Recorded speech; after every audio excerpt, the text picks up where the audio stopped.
my immediate right is Toby Agama Amata, Paramount Chief of Evi Traditional Area and member of the Volta Region House of Chiefs. After him is Toby Sakrafu Adam, Paramount Chief of Goviepe Traditional Area and a member of this house. After him is the youngest man of this house,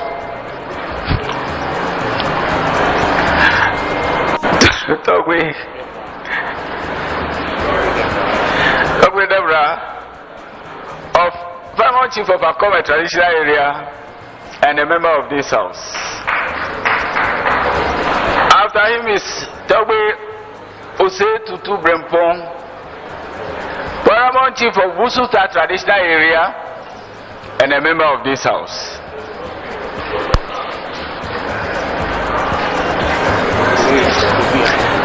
After him is Togwe Bobi Acha, Paramount Chief of Adaklu Traditional Area and a member of this house. After him is Togwe Doglu Anuma, Paramount Chief of Veno Traditional Area and a member of this house. After him is Togwe Daji, Paramount Chief of Peji Traditional Area and a member of this house. After him is Togwe Ahiabo Gamo, Paramount Chief of Havi Traditional Area and a member of this house. After him is Togwe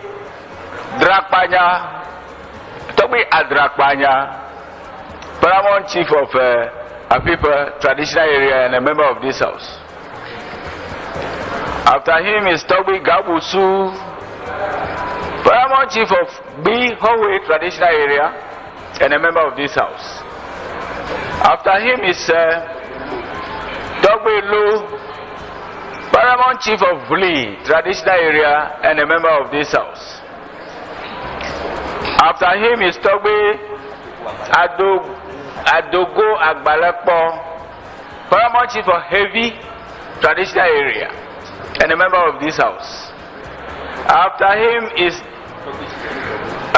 Togwe Jigenu Zoglo, Paramount Chief of Jajepe Traditional Area and a member of this house. Then I cross over to behind the first lane. You have Togwe Kolipo, the Paramount Chief of Ave Traditional Area. After him is Togwe Nakapo Dubasa, Paramount Chief of Tefle Traditional Area.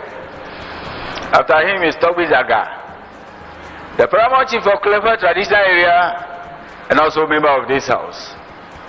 After him is Togwe Bogbolulu, the Paramount Chief of Vakpo Traditional Area and a member of this house.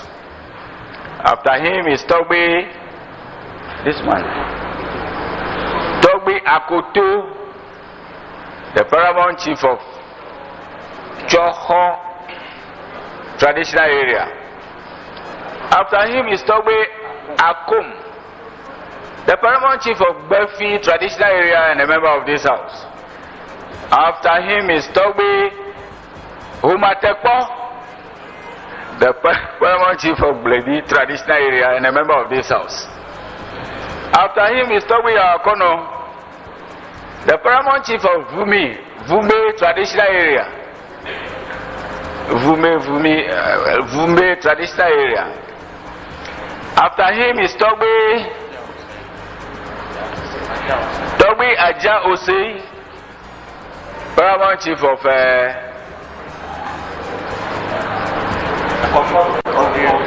Akobiepe.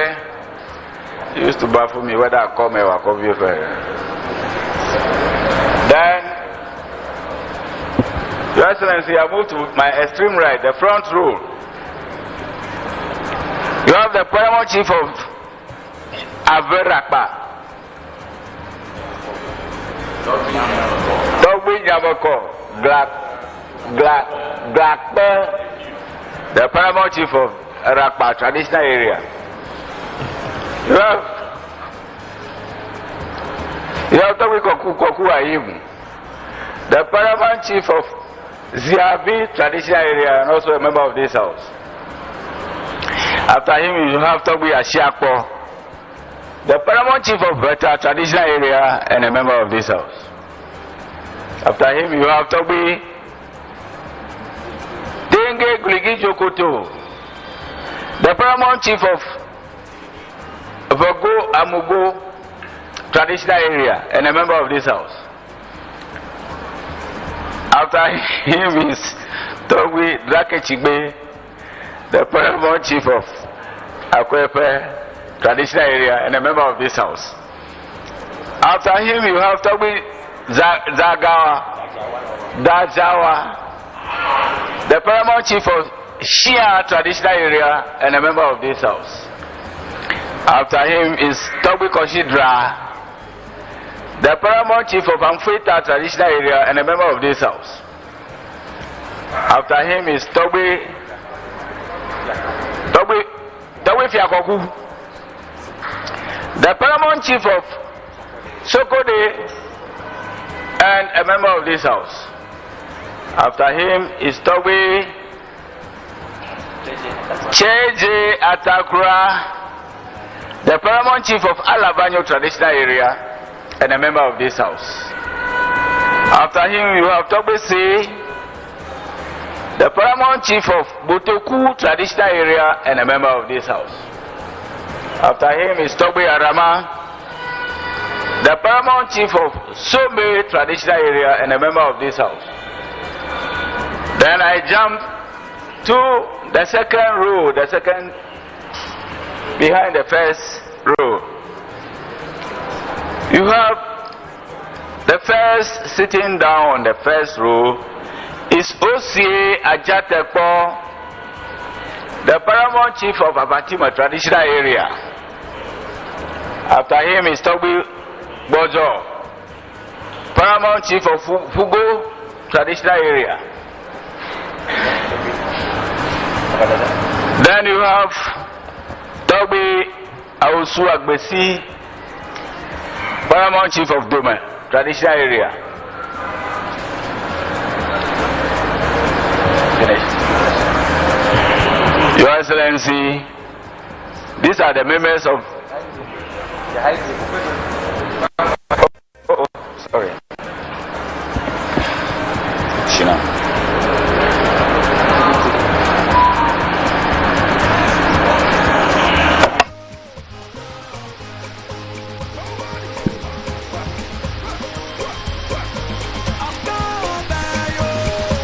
You have Dogby Kotoku, the paramount chief of Kwedwe traditional area. Then on the high table, on my extreme left, is Dogby Apede the 14th, the paramount chief of Asogli traditional area. Then you have Dogby Patamia Jekle, the paramount chief of Bato traditional area and the vice president of the Volta Region House of Chiefs. My name is Harry Atipo, registrar of. Thank you very much, Your Excellency.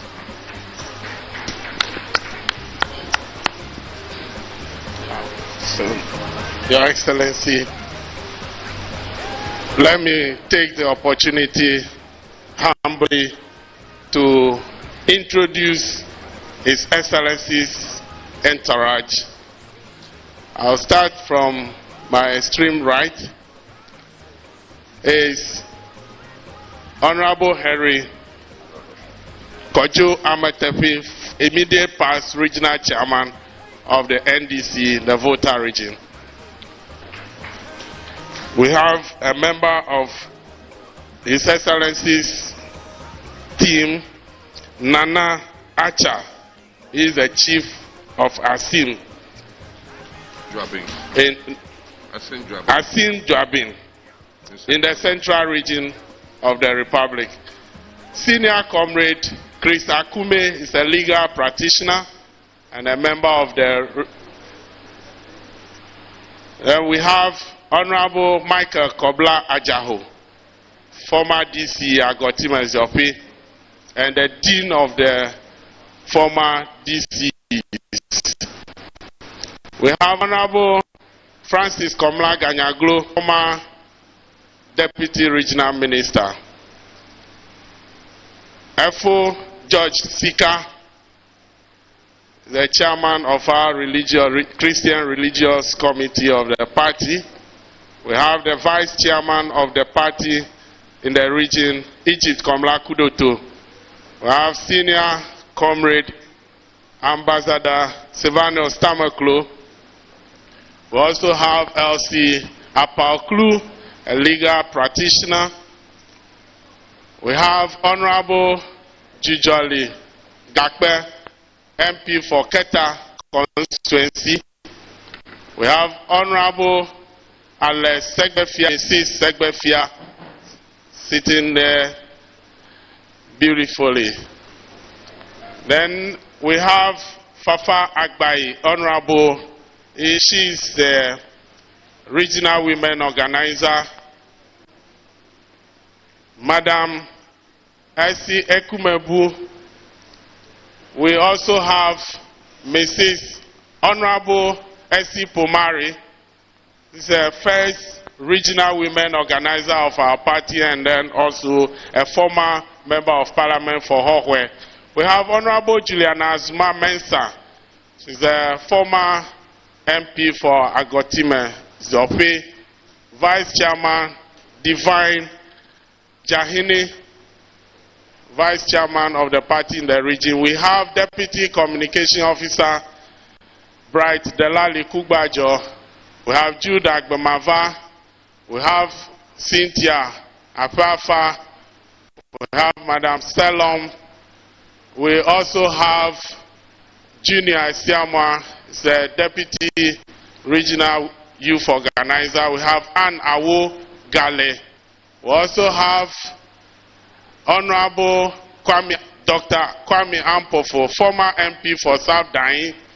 We have MP for South Dain, Honorable Nelson Kwame Eche Dapamakbo. We have former Member of Parliament and then former regional chairman of our party and now the current OT regional chairman, Honorable Chapon Kujo. We also have Honorable Peter Nochukotwe, MP for Akachi North. Hajia Hawa Tahiru is the Zongo Caucus coordinator.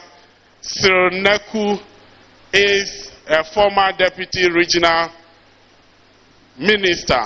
We have the MP for Ho Central, Honorable Bodo Benjamin Komla, and the PC parliamentary candidate for Ho Central constituency, Richmond Kofi Potosu. We have Honorable Member of Parliament for Ho West, and who is also the caucus leader of the MPs in the Volta region, Honorable Emmanuel Kosi Bejra. We have Madam Beatrice Annan, who is a member of His Excellency's entourage. We have Honorable Samuel Okujeto Abrakwa, MP for North Town. We have Honorable Gavin Kwame Agboja, Minority Chief Whip and Member of Parliament for Adaklu. Then we have Honorable Kofi Ato, former MP and now Chief of Staff in Parliament House to the current Speaker of Parliament. We have Right Honorable Eduardo Ajaho, former Speaker of Parliament. We have the Regional Chairman Mauto Agbavito, and we have the General Secretary of the party in the person of Honorable Fifi Fiavi Kwete. We also have the Regional Communication Officer. I didn't see him earlier. Oh, Honorable Gabi Hotoje. He is a Central Town Member of Parliament. I am James Gunu, the Regional Secretary.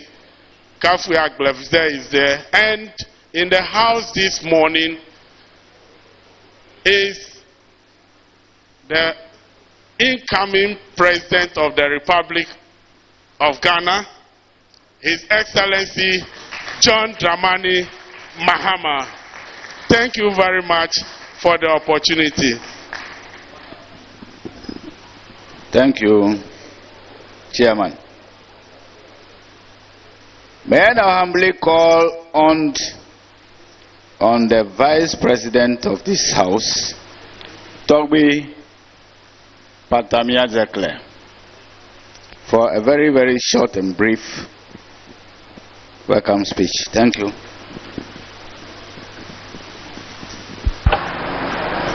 Thank you, Mr. Tipu, Minister of the Volta Regional House of Chiefs. On behalf of the President of the Volta Regional House of Chiefs, who is out of jurisdiction, I have to step in and act for him. And on behalf of the Volta Regional House of Chiefs, the staff, I warmly welcome His Excellency John Dramani Mahama and his entourage. I know that the Right Honorable Speaker, the former Speaker of the Parliament, is here with us in the person of Honorable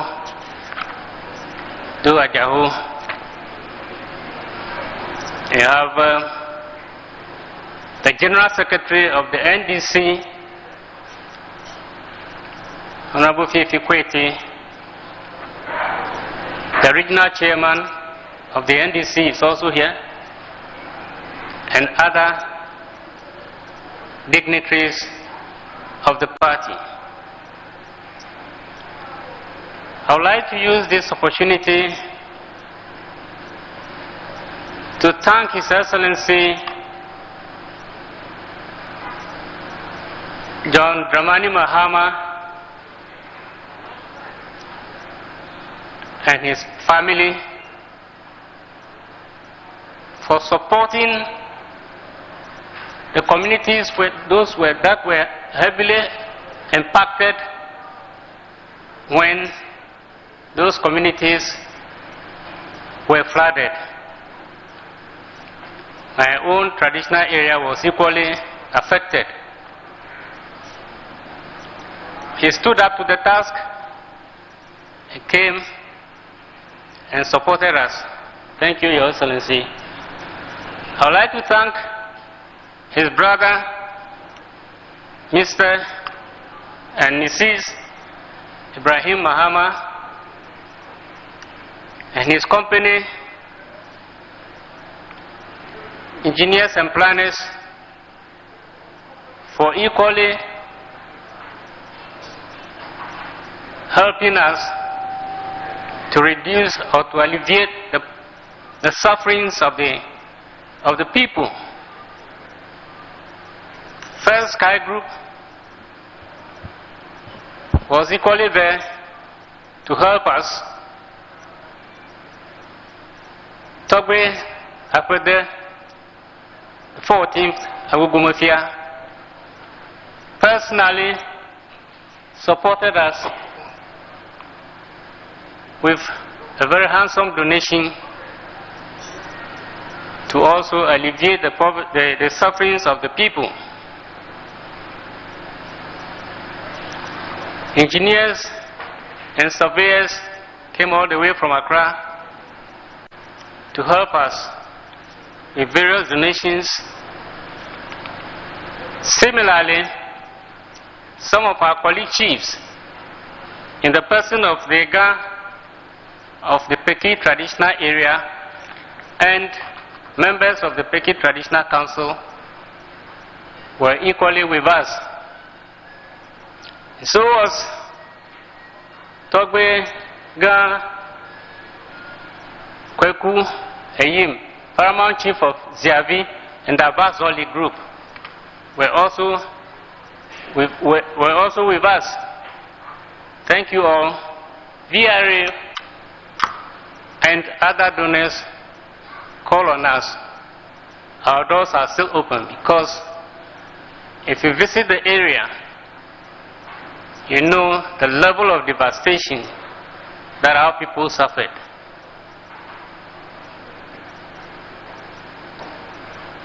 It is an election year, and we would like to use this opportunity to remind all players in the field to use decent language on their campaign drill. Don't forget, the young ones are watching, because they see your logos and the personalities involved. I hope we will not leave an indelible mark in their minds that our elders are not respecting themselves. Let us be decorum. Let us use the decent language during our campaigns. And I know that other players, like His Excellency, are not new to the field. Of late, there has been concerns raised by various people, groups, calling for total review of our constitution to live up to expectations. That is a very important assignment that we would like to put before His Excellency, that when the time or the opportunity comes, this particular exercise will be carried out diligently to help our country move forward. There are a number of areas in the Constitution that needed to be looked at again to address pertinent issues confronting this country. I will not go into details, but maybe at the open forum, some members will touch on those areas. The road network in our region is nothing to write home about. Your Excellency, during your tenure as President of this country, the Eastern Corridor was always on the agenda. Unfortunately, you were not able to complete it, to make travel from one end of the region to the other. The question I would like to put to you is, what will happen if, assume, the mantle of power come next year? Would this still be on the drawing board, or this time around you will tackle it with all the seriousness that it deserves? We are looking up to you.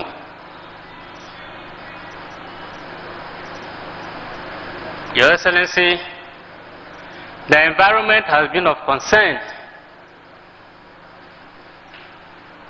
Last year, we saw what has happened to most areas. As we are here now, I think the environment is still suffering as a result of our own degradation of the environment. That is, Galamsey is taking a new turn. We are paying lip service to the menace of Galamsey. How would you handle it when you come to power? Of late, the latest addition that will destroy the environment is lithium. Lithium mining. We think that we have heard that a portion of it is in the Volta region as well. We are already down. Are we going to allow lithium mining to destroy our environment, or will control it?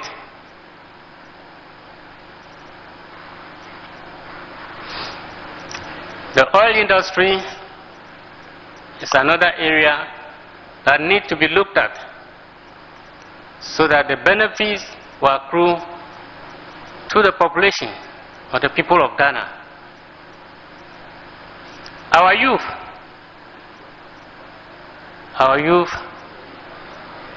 may have lost direction because some of us are not laying a good foundation for them to build on. Your Excellency, when you assume power, we want you to look at that menace well so that we can leave behind a legacy of leaders who manage this country well after we have left. It appears we've lacked direction in all spheres of our lives. Discipline is nothing to write home about. No respect for the law, even though we have a lot of laws in this country to guide us. What will you do when you assume power? Corruption. You listen to radio, television, and you don't know whether to start from the middle, the head, or the tail of the discussion. People are mismanaging our resources for their own benefit.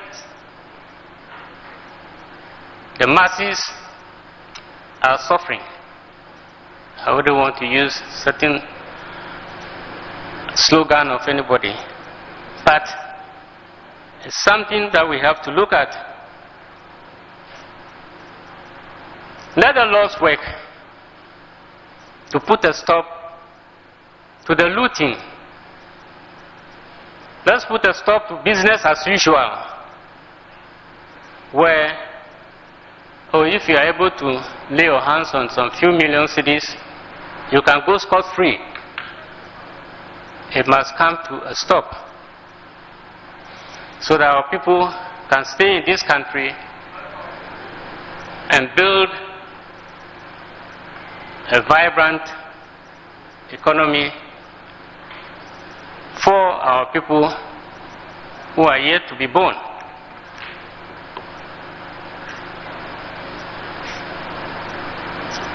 Your Excellency, we would like to appeal to you. Now, when you assume power, appointments to public offices should not be on friendship, families, or whatever.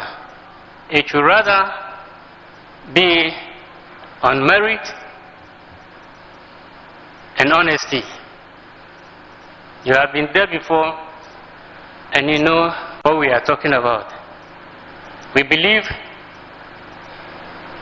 you can do it for Mother Ghana.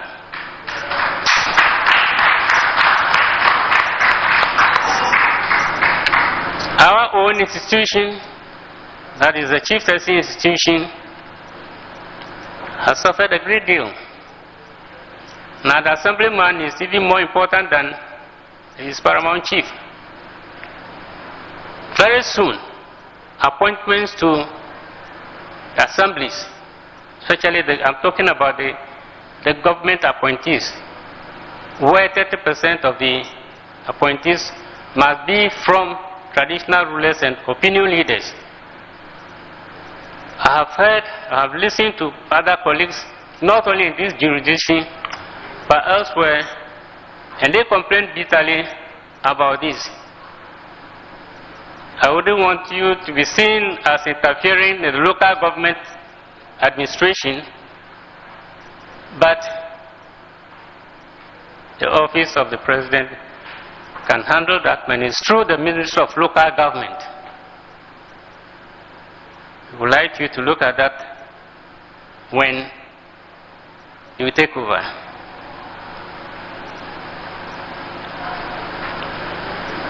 I know that the Chieftaincy Act is under review. It started and it may not be able to finish before the general elections. It's a heavy task because apart from the Act, the 759, we have LI 798 which has been there for all these years. CI 27 is also there. That needed to be brought to terms with the current issues that we face. During the review of the Chieftaincy Act, it is our belief that the Section 63 that was taken away by the Supreme Court will be restored. That will bring back some level of respect to our chiefs.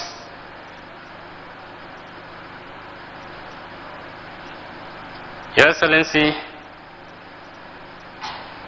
I saw your slogan before I get there. You spoke about 24-hour economy. Maybe in your response to our address, you will tell us more about the 24-hour economy, how it's going to benefit our society, especially the youth, the unemployed youth. I must say that I benefited from the 24-hour economy from another jurisdiction. I know what you were talking about, but not all of us may know about it. We would like you to throw more light on the 24-hour economy. Finally, your slogan said, building the Ghana that we want. I hope I'm right. Yeah. Building the Ghana that we want is a tall order, looking at the many problems that we have in this country. The question I would personally like to ask is, how are you going to do it? I know you are aware of where we are now, where we want to be, the resources that we need to be able to build that Ghana that we want. And that reminds me of a popular song or evergreen song, Wayaya, sung by Osibisa. We are going to heaven. Heaven knows how we are going to get there. It's going to be muddy, it's going to be dirty, but we will get there. If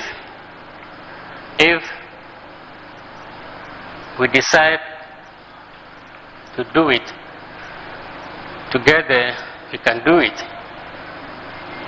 Let me also wind up by saying that a great leader of this soil, that's Ghana, not Ghana but South Africa, Madibo Nelson Mandela, in his book said, there is no easy way to freedom. Your Excellency, there is no easy way to building the Ghana that we want. But with the political power, the political will, we can do it. Thank you for visiting us today, and we hope this is not the last time before the general elections. Your tour of the country would have given you enough insight into what is happening in this country. Thank you for listening to me. Thank you.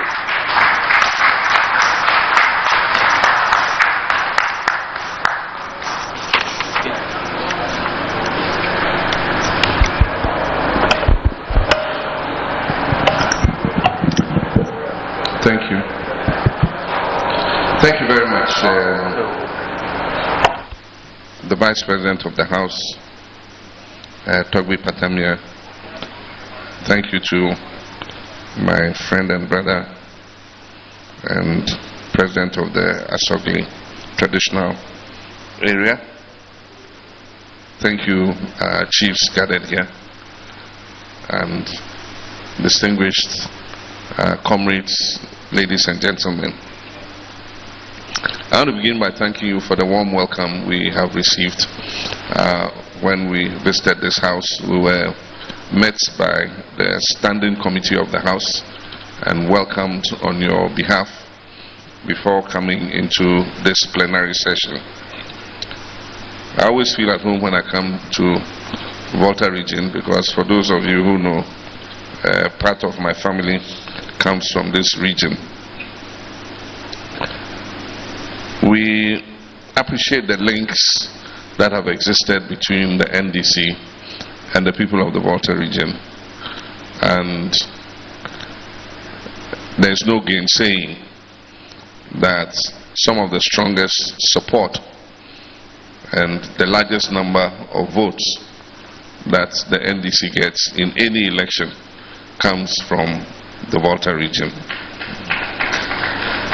and we appreciate it very much. Currently, we are on a Building Ghana tour, and as Togbi said, it flows from the theme of our campaign for the 2024 election, and that is building the Ghana we want together. The theme expresses that we must focus on what we want our nation to be, and that no one party or one individual can build that country for us unless we come together and do it as one people. And so that's what the theme is about. And so this current tour is called the Building Ghana Tour, which is an extract of that slogan.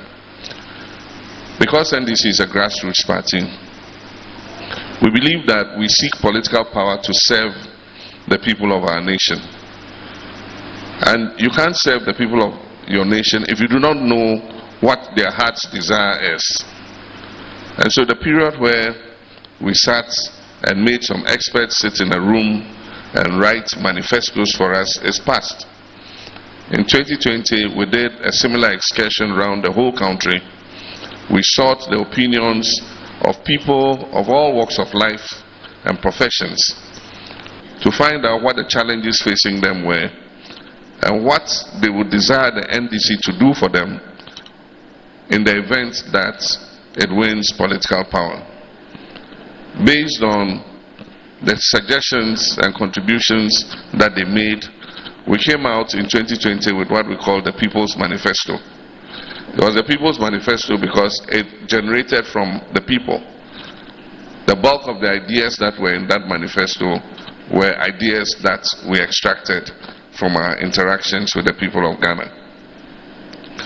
4 years have passed since 2020, and we're in an election year again. This current tour is seeking to update the knowledge that we got from the previous tour. 4 years have passed, things have changed, times have gotten more difficult. In 2020, when we were writing the People's Manifesto, Ghana had not declared bankruptcy. We did not have a debt restructuring exercise. We did not have a completely collapsed economy. And so there might be other things that have arisen within that 4 years that people would want to draw attention to. And we have come across a lot of, fresh ideas, fresh challenges. We've spoken to teachers, lawyers, doctors. We've spoken to masons, construction workers, fishermen, farmers, to traditional rulers, and so many other people. And I must say that it's been a very fruitful exercise. It is our prayer that we win the 2024 election and that the reins of government come back into our hands, because our country is in a dire situation, and never before have I seen the hopes of a people banked so heavily on a political party and a political leadership like I am seeing today. Wherever we have gone, Ghanaians have come to us and asked us to do everything possible to protect their votes in order that we can rescue this country from the crisis that it is going through.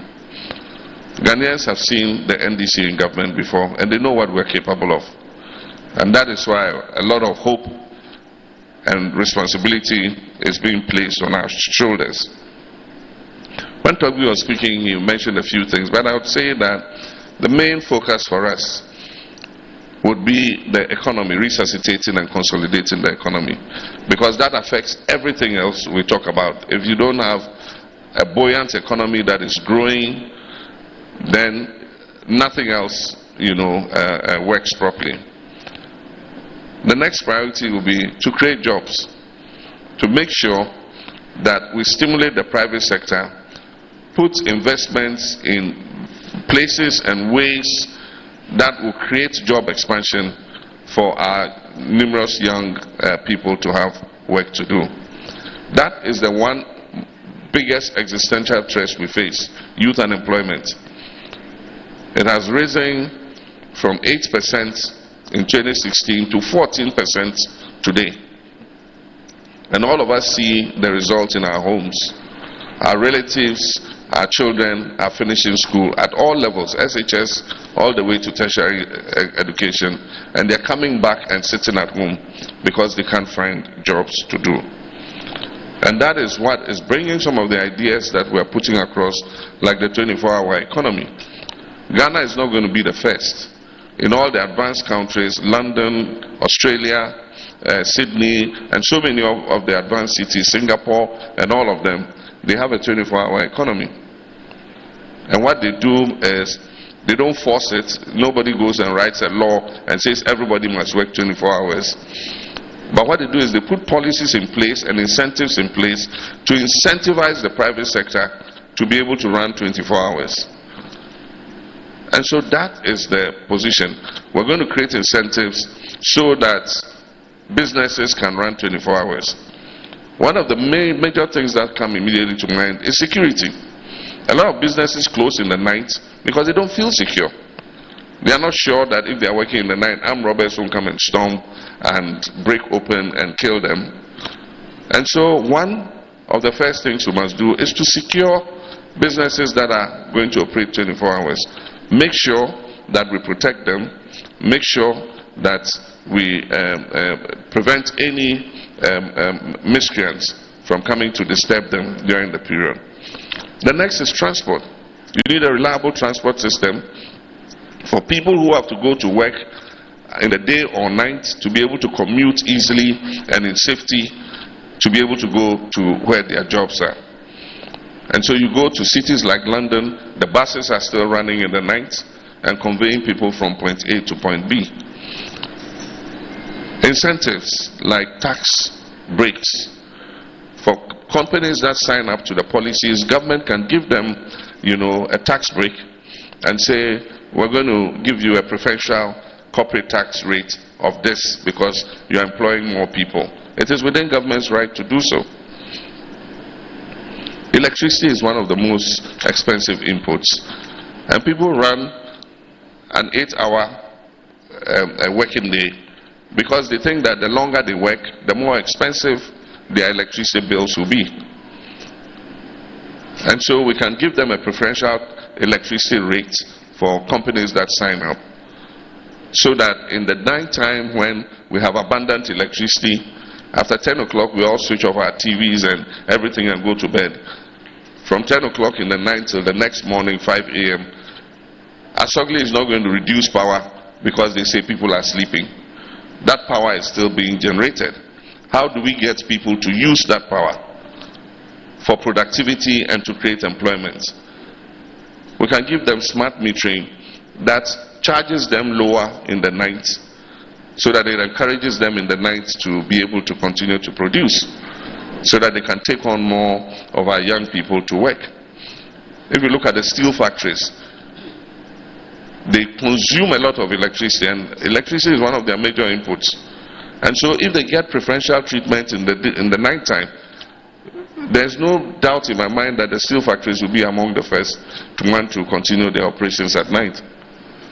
And then aside from that, government is the biggest spender in the economy.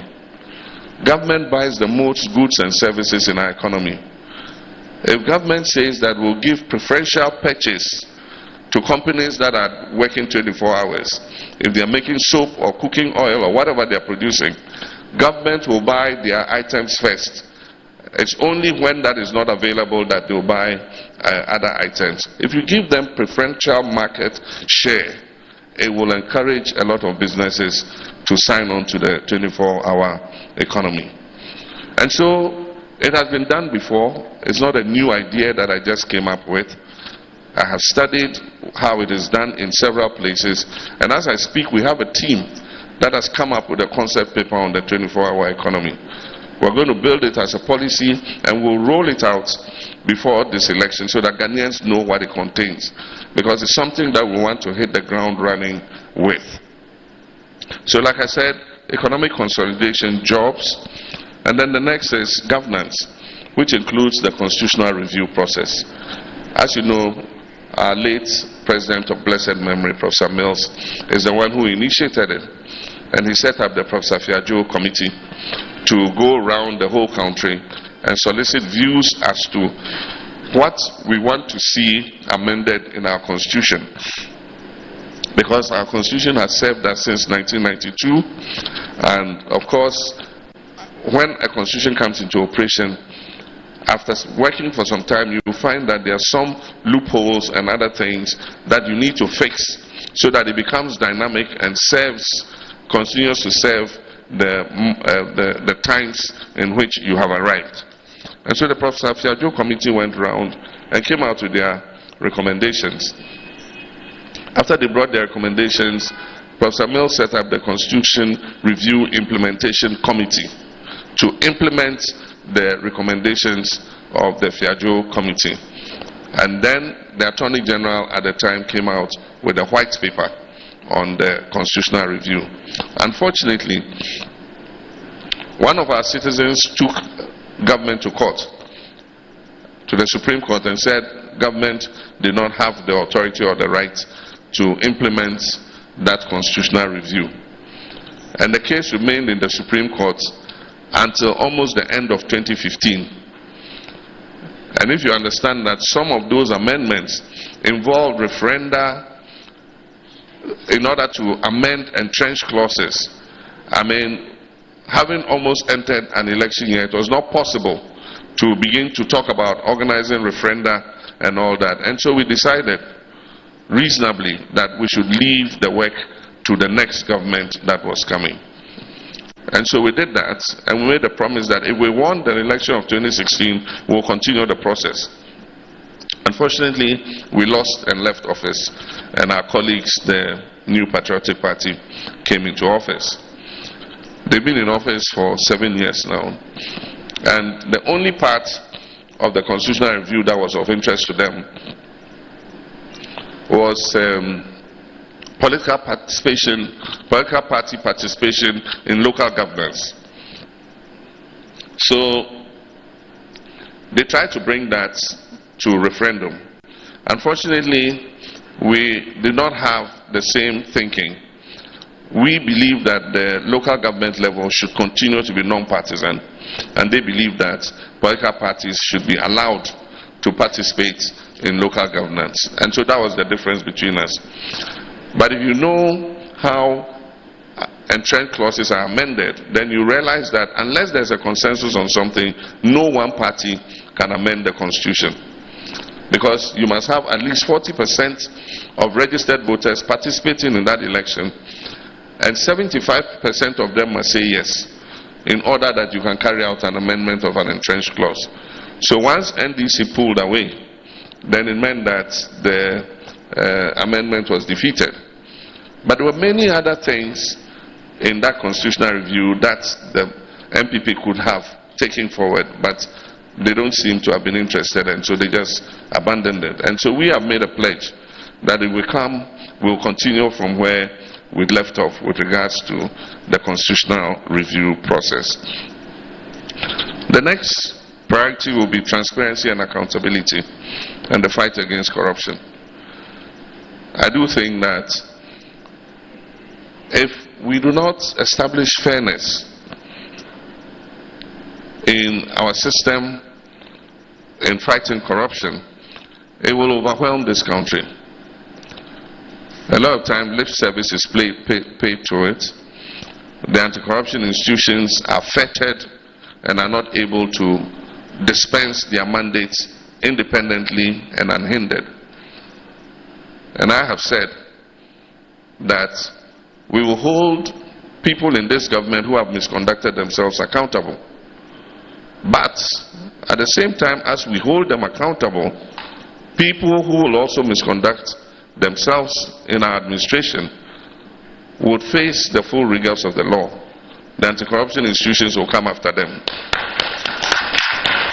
And I am not going to interfere with the work of those institutions if they are investigating you. If they investigate you and you are found innocent, fine.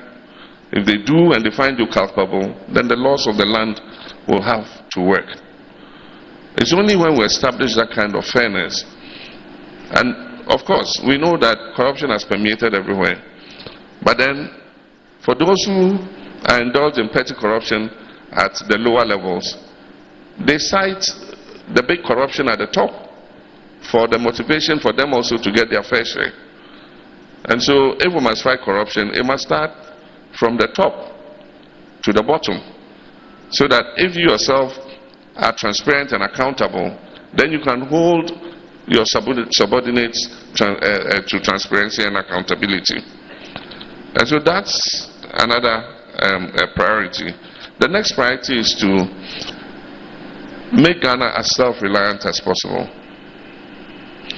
by investing in areas that we have a comparative advantage to produce but are currently depending on others to bring those same products in.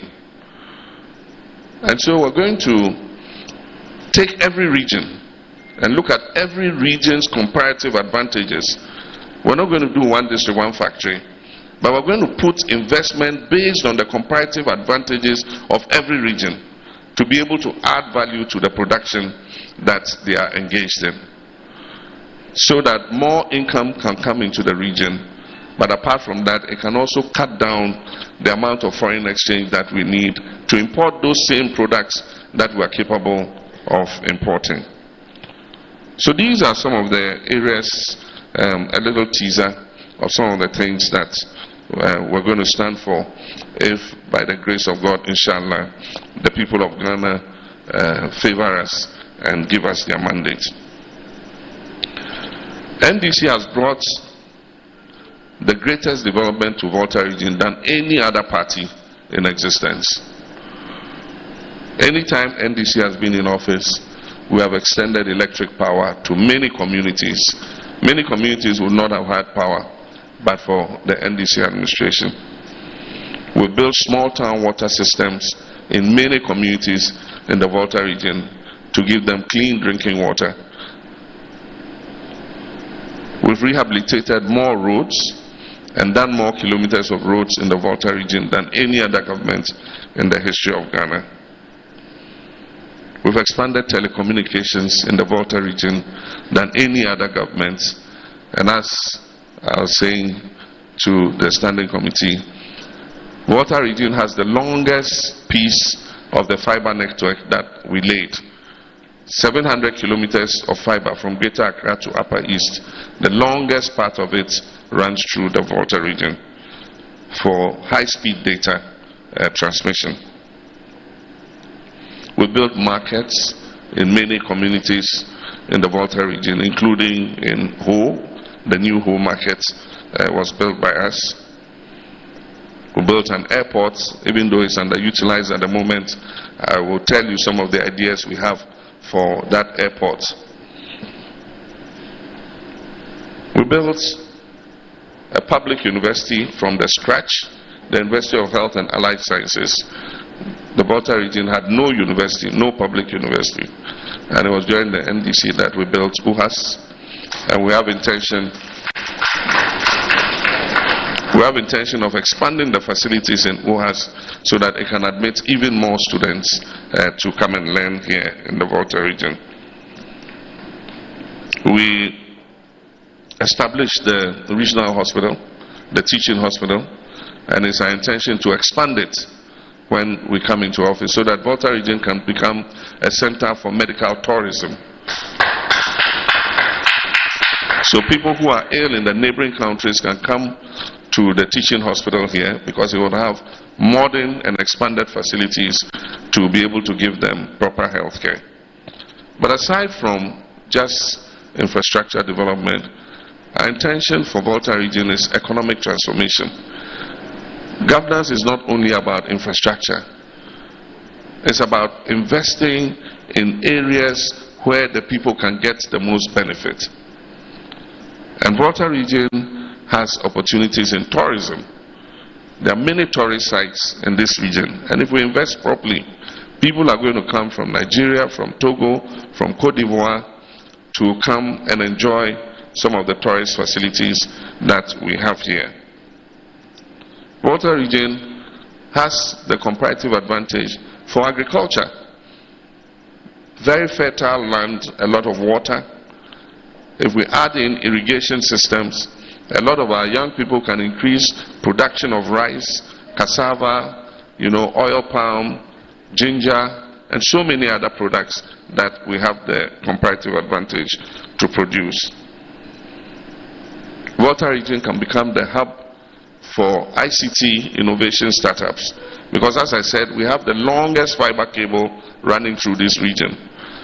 And so if we set up the infrastructure like we did the Accra Digital Center, we build a digital center here so that people who want to leave the hustle and bustle of Accra and come to a quiet, serene place where there's no traffic, there's no pollution, and be able to do their work quietly, they have a high-speed fiber that links up to any submarine cable to take that data between here and wherever they are working in a very short time. We can build industrial parks here and service them, provide electricity and water, so that for industrialists who want to come and set up factories, in order that they can produce in a quiet environment and enjoy the benefits of tax breaks. Because our tax law says that if you go outside the urban centers and you build in other areas outside the main industrialized centers, you are giving a tax holiday. But no industrialist wants to come and now have to find the land, draw electricity, bring water, do the road to the factory, come and install the machines, because already he's going to incur costs if he has to export, to truck his products back to Tema for export. And so if you give him the advantage of having a free zones that has industrialized parks, that he can just come and set up his machines and start producing, that will be an incentive for them to be able to move their production outside Accra Tema. Everybody is in Accra Tema. And when we all take our bags and we're going to Accra Tema, they say, why are you going to Accra Tema? Stay at home. But if you continue to promote just Accra Tema as the industrial hub of Ghana, then all of us will go there looking for work. And so we need to spread out Ghana's industrialization so that all our people can benefit no matter which part of the country they are. So these are some of the thinking that we have. Since NDC left, I can say that all projects in Volta region have stagnated. I've been to the secondary schools, I've been to the hospitals, I've been to many places, communities that were waiting for electricity, the wires are there, the poles are there, nothing is being done. You go to the secondary schools, administration blocks, dormitories, dining halls, the stage at which we left them on 7th January 2017 is the same stage at which they are. Community day schools were building, abandoned, and so many other projects. And as I said, one of the things that we will do when we come is to concentrate our little resources in finishing abandoned and ongoing projects instead of being in a hurry to start new ones. And so for all of you in your traditional areas, we've asked our party organizers to take an inventory of projects that are abandoned, and I hope that the traditional rulers will join us in doing that, presenting a list of projects that were ongoing in your traditional areas that have been abandoned, so that we'll have a national database of all those projects, and we can allocate resources to continue and finish those projects. It's after we finish those projects that we can then look at the resources that we need to put into new projects. I want to again express my sympathy to the victims of the Akosombo Dam spillage, and to urge government to do even more to alleviate their plight. As was said, I was one of the first to come and see for myself what had happened. We had heard rumors about flooding in the Volta region, but the country and the world did not know the full extent of what was happening. And so I remember it was a day I was supposed to travel abroad that night, and I said, no, I better come and take a look myself before I travel outside. And so I came to South Tong, and I inspected the flooded areas and realized that it was more extensive than people thought, because Mepe area was even worse than what I saw in Sogakope. I went to the hospital, the Sogakope hospital. All the nursing staff and medical staff had been evacuated and had been camped in some pavilion in the hospital.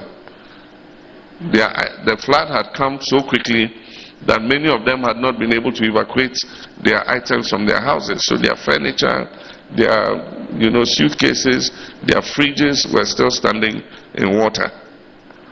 Even the mortuary of the hospital was inundated.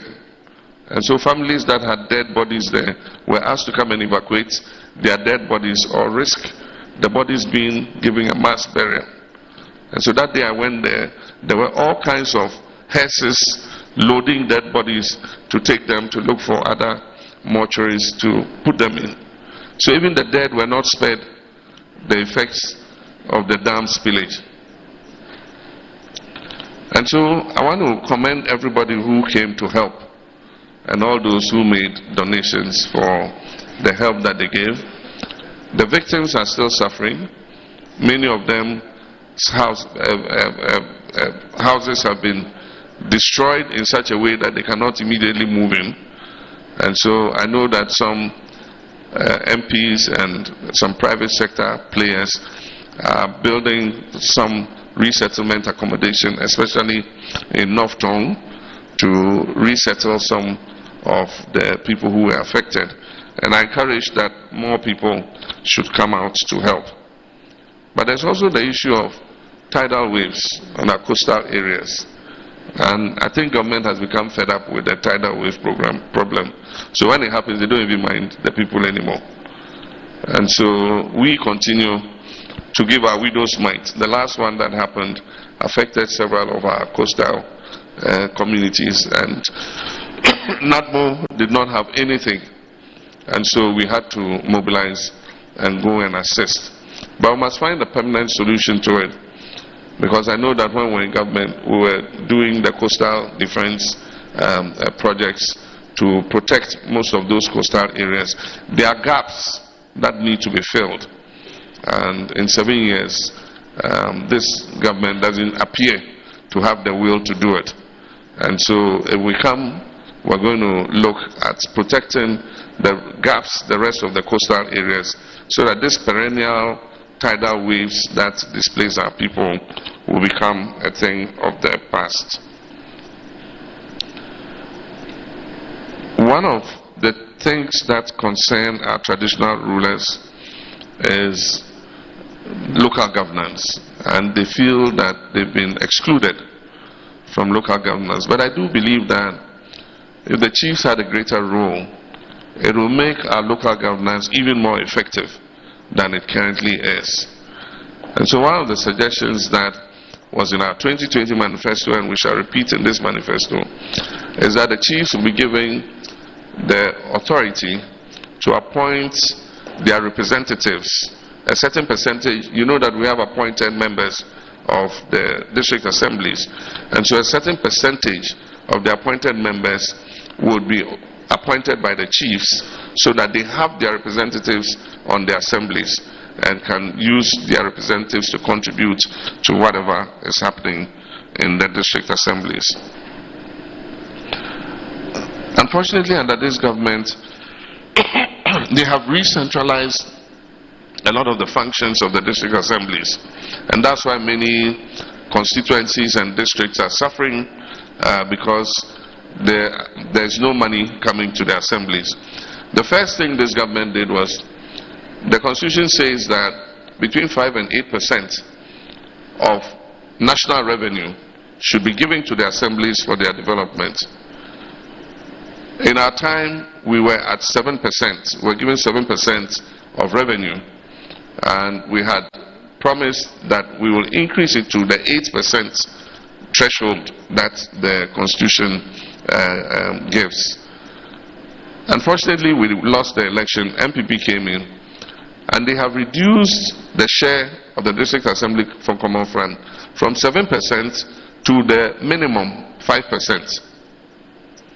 And for the first few years of being in government, they did what they call capping and realignment.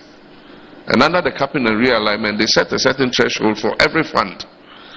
And so if the amount of money in the fund exceeded a certain level, all the excess money went into the consolidated fund. And that's how come 5%, 7 to 5%, and then apart from that, capping and realignment meant that the amount of money coming to our DCs for development was very little. Somebody went to court, and court declared it illegal to include the District Assembly Common Fund in the Capping and Realignment Act. So that has been taken out.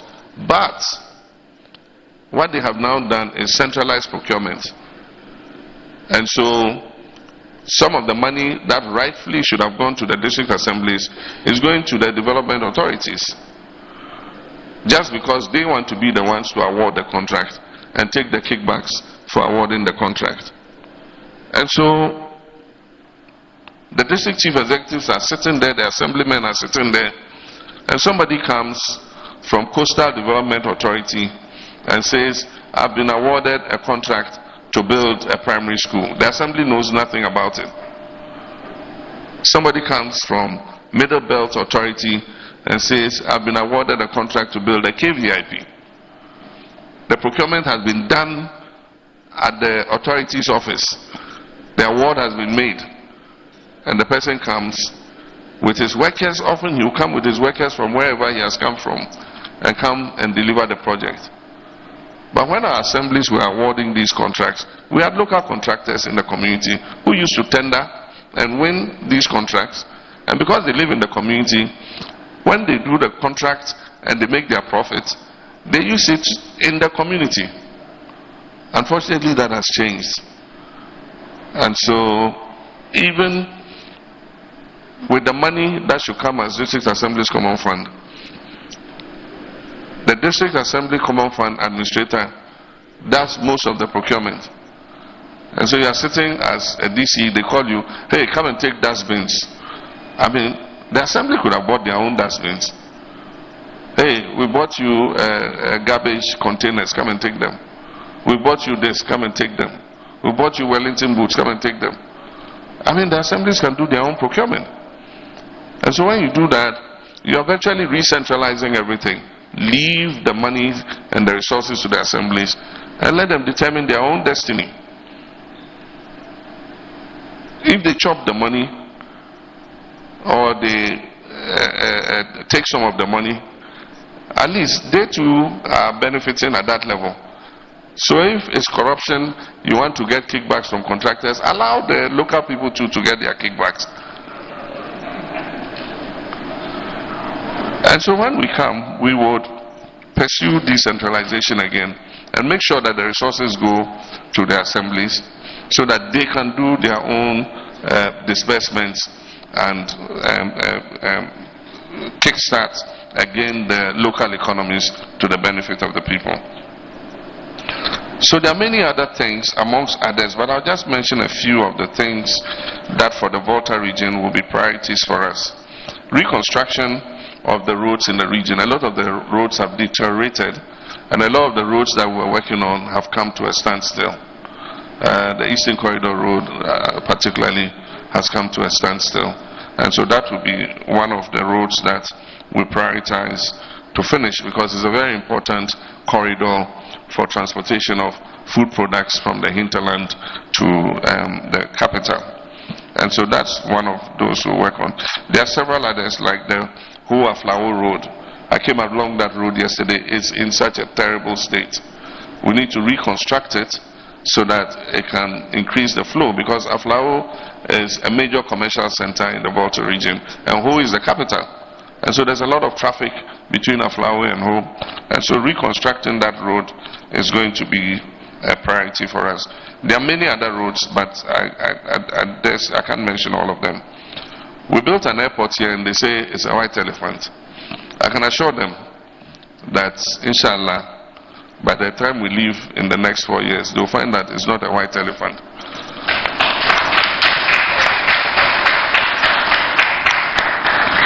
There are many things in aviation that an airport can do. Not only carry passengers. The passengers will come with time. With economic transformation and business, people will fly here rather than drive, 3 hours or 4 hours to get here. I mean, they'll fly 25 minutes, 30 minutes to get here. It saves time. There are car rental companies, they rent a car, they do what they want here, it drops them back at the airport, and they fly back wherever they came from. Tourists would prefer to fly here rather than hazard road accidents driving all the way here. If the hospitality and tourism business booms, a lot of people would want to fly. Aside from that, it's a very quiet airport. The skies are open. We don't have any aircraft crisscrossing. If we establish a pilot training school at the whole airport, the students can fly at any time without the danger of crossing commercial traffic. There are a lot of private jets in Nigeria and other places. If we establish a maintenance center here, it's easy for them to fly from Nigeria, come to Ho, come and service their jets, clean their jets, valet services and everything, and then fly it back to Nigeria. So there's a lot that we can do. And so don't be discouraged that passengers are not yet flying into the airport. Even medical evacuation. Any of us here can be sick and we'll call the Air Force and say, can you come and pick us? If there were no airport here, how would they come and do that? The plane can land, pick somebody. If there's been an accident or a disaster, they can come and pick the people. So there are a lot of uses for that airport, and I'm proud that we built it. It's not a waste of the people's resources. There are many other things I'll just run through quickly. We'll provide compensation and resettlement packages for victims of the Akosombo spillage.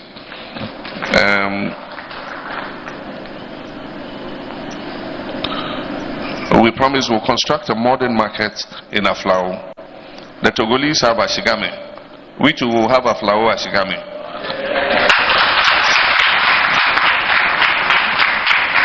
So that we can actualize the ECOWAS trade liberalization scheme. They will come here and buy the things that we have a comparative advantage to produce. We also will go there and buy the things that they have a comparative advantage to produce. And so that will be one of our priorities. We want to upgrade the Ohio Agric College into a university, an agriculture university. And like I said already, we'll take advantage of the fiber optic laid in the region to build global and technology innovation centers like the Accra Digital Center for startups. We'll also, I said it already, upgrade the facilities of the teaching hospital to make it into a center for medical tourism. We will expand the facilities at UHAS in order that it can absorb more students to come and study and make it a first-class university.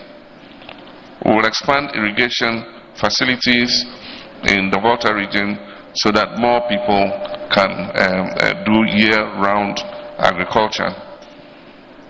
We will facilitate the establishment of an industrial hub so that we can attract industries to come to the Volta region. We will invest in tourism potential so that more tourists can see Volta region as a place to visit. And we'll speed up the exploration of the Voltairean basin in terms of oil and petroleum. As you know, petroleum is in transition phase. It's coming to an end because of global warming. And so more people are transiting to electric vehicles and green energy and all that. And so if we have oil and gas, this is the time to pump it as fast as we can. And so we have to speed up the exploration. And if we find oil and gas in the Voltairean basin, we have to start producing and selling as quickly as possible so that we can invest that money in other aspects of the economy to provide jobs for our people. And so let me thank our traditional leaders once again. I think I've been talking for a long time. This has become a lecture more than an interaction. So I'll leave it there. And I believe that when we have the open forum, there might be some other things that, because of time, I've not been able to touch on that we can look at. Thank you very much. God bless you.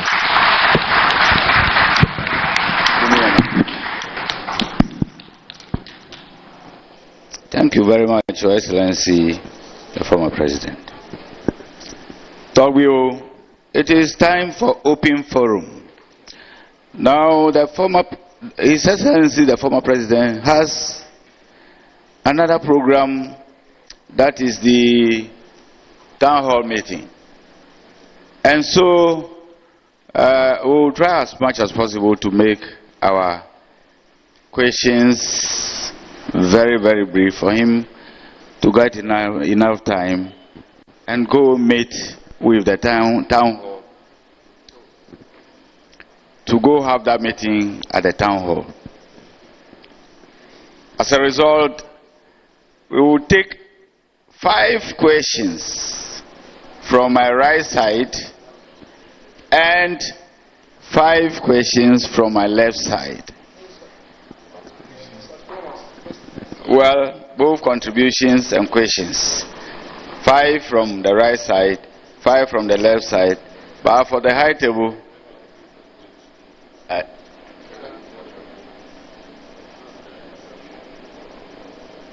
yes, open forum.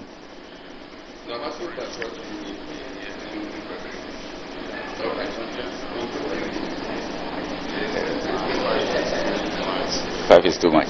Well, my attention have been drawn to the fact that the 5 questions and contributions from each side are too much.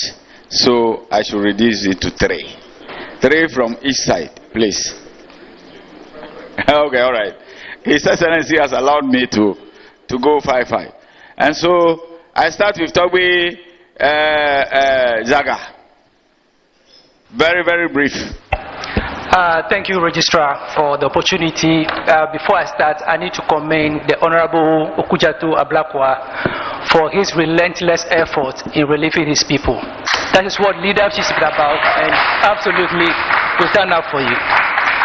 Now, His Excellency, you've itemized a number of things that you intend doing when we come to power. One thing that I was waiting for is discipline, that I haven't heard. Indiscipline has become the hallmark of our nation.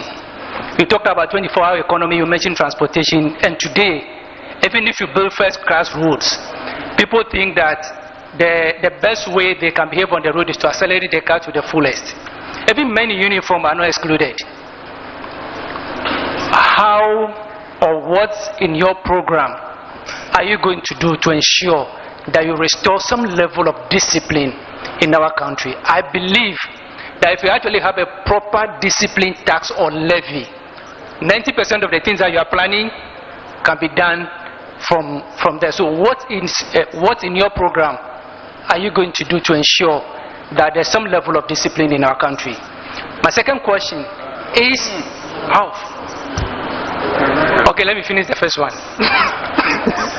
Extending that discipline to comparison, where your party came to power and it was more like, oh, we've done less than you have done. How are we going to ensure that we are going to see good governance in Ghana, not a comparison of bad governance? Thank you very much.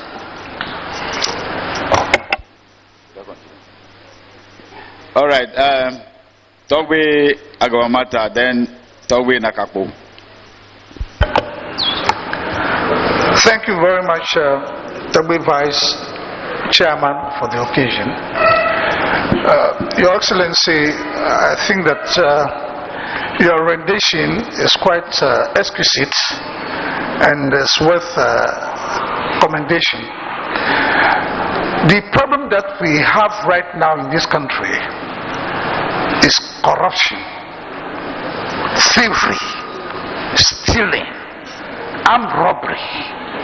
These are the major problems that we have in this country. I do not think that any laudable policy such as the 24-hour economy policy would do much unless we are able to address the issue of corruption and stealing and thievery in this country. I really want to know whether institutionally, whether politically, whatever means that we're going to adopt to address this issue of corruption. If any industry is thriving in this country at all, then it is the industry of corruption. And now everybody seems to be towing the root of corruption. Why?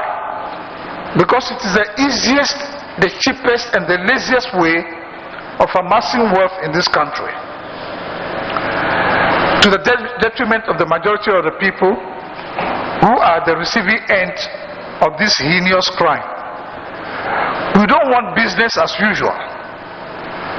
One of the means by which we think that the issue of corruption can be reduced is through a very comprehensive review of our constitution, which will try to avoid as much as possible the hybrid system of constitutional governance that we have adopted.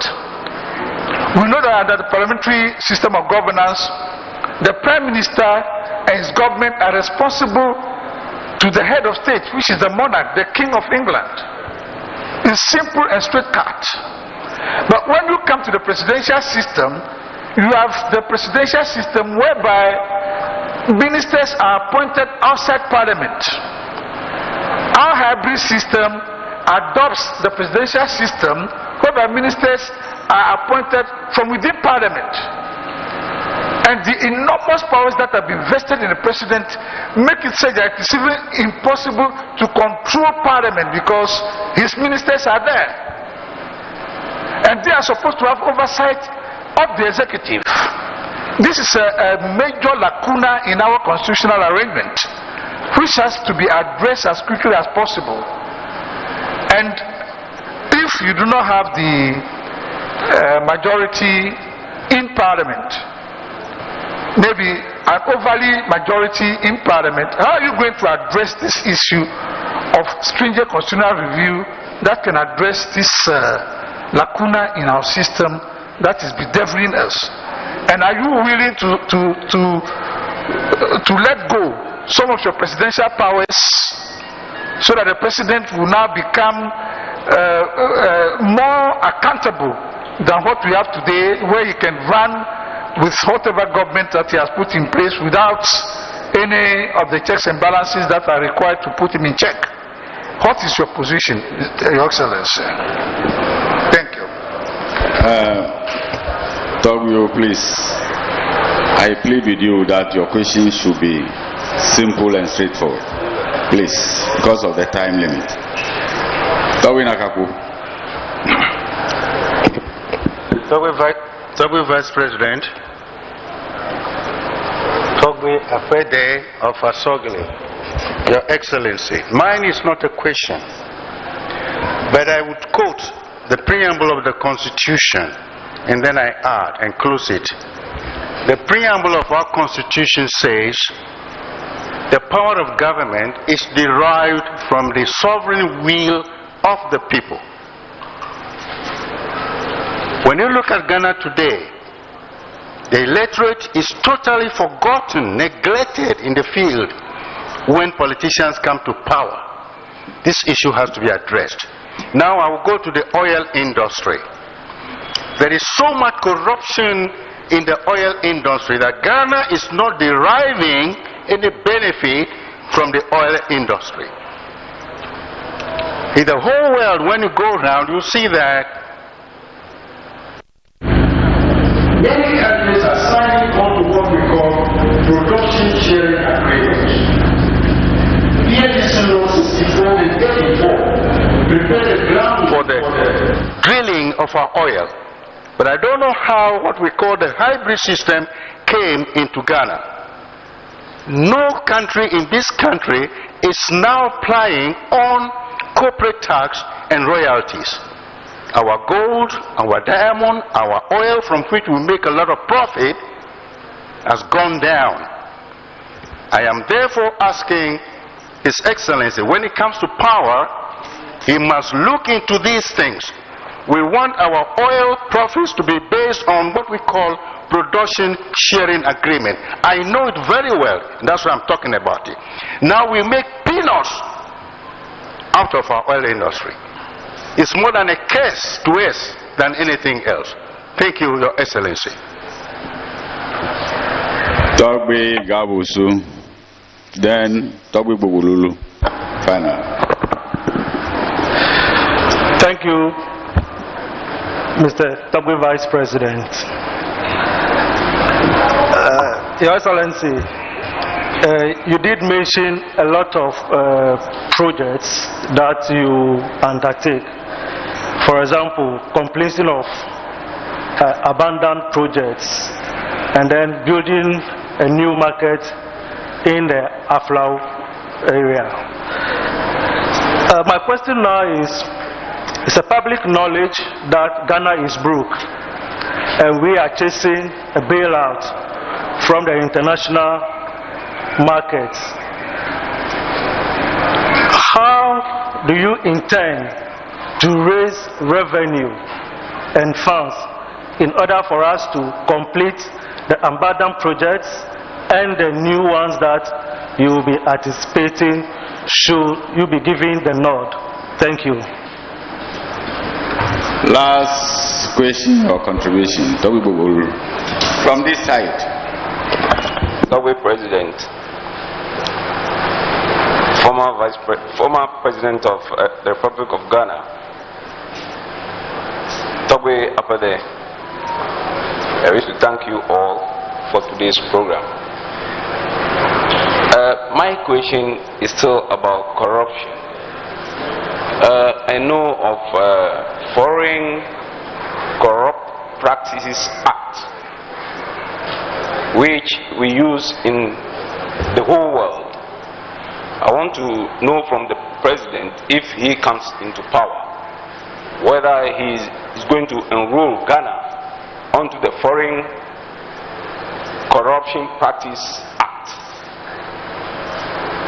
Because if we want to control corruption within Ghana, it will be very difficult for us to do that. So if it goes beyond Ghana, I think it will be better. So it should give a serious consideration to the Foreign Corruption Act. The second one is the issue of lithium. Some time ago when we were young, we heard of exploration of oil in the Keta Basin.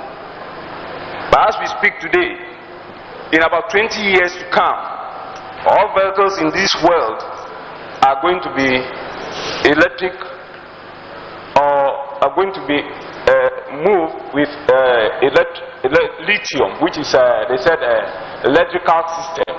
You are no more going to use fuel.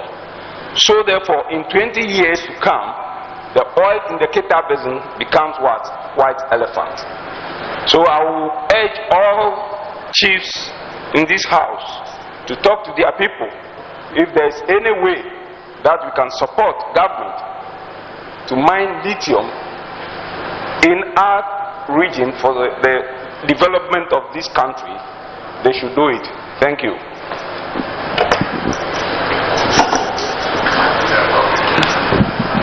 I think maybe I'll take the 5, and then after that we'll do the other 5. Okay. Thank you very much. If I wanted to break everything down, we probably will sit here till evening. And so I believe that discipline was part of corruption, and that's why I talked about the fight against corruption and good governance. Good governance encapsulates discipline. And so I was talking about all of them in context. I could not have disaggregated them, because then I would have had to talk about other aspects of good governance. It's not only discipline that is involved in good governance. We talked about the hybrid system of parliament.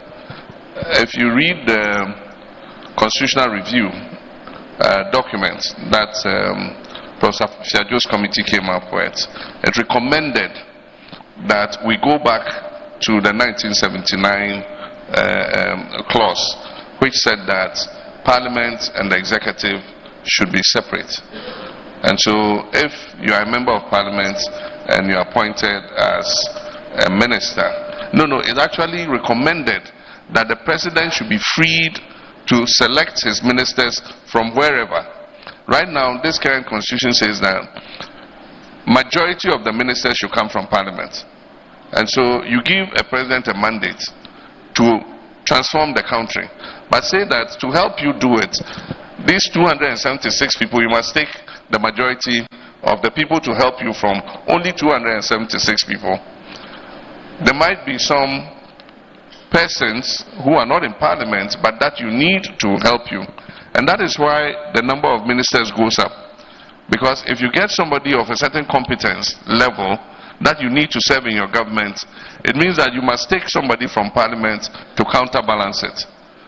And that is why if there are more people from outside Parliament, then presidents create Minister of State at the presidency in order that they are able to achieve the constitutional provision of majority coming from Parliament.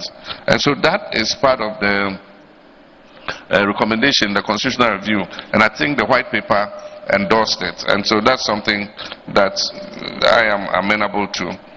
Aside from that, there are many things that we can do to fight corruption. For instance, we have an internal audit agency, and yet most of the breaches in the Auditor General's report are breaches that could have been prevented if the internal auditor was doing his work. Because a lot of them are just lack of following the procedure.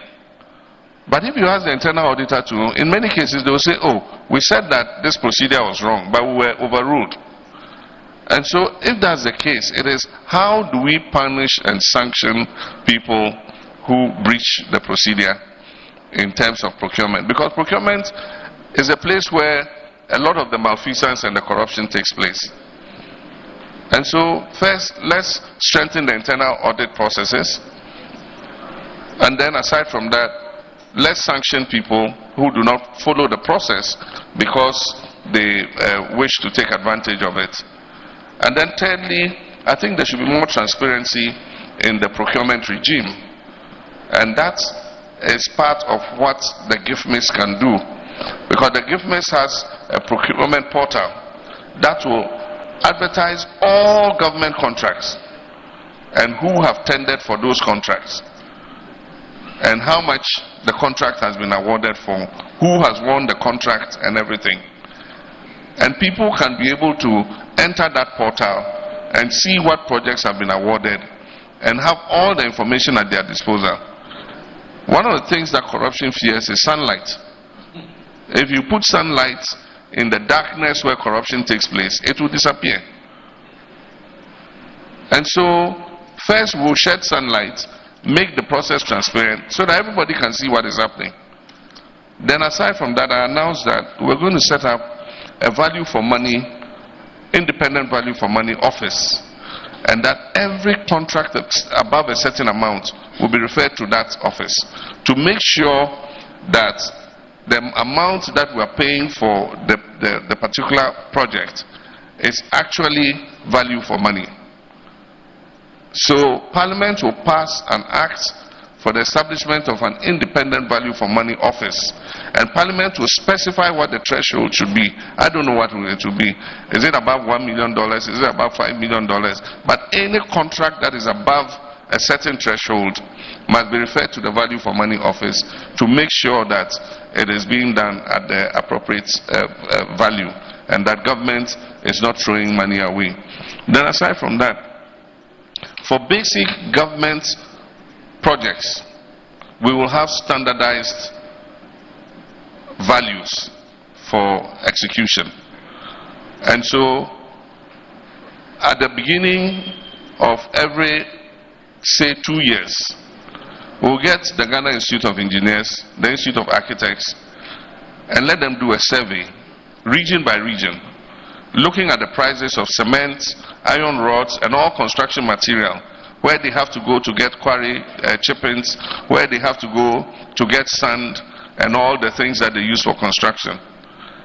And at the beginning of every 2 years, we will set a value and say that a 6-classroom block in Volta region should not cost more than this amount. And so they can tender. But we mustn't pay more than, say, 500,000 cedis for a 6-classroom block. I don't know how much it costs now.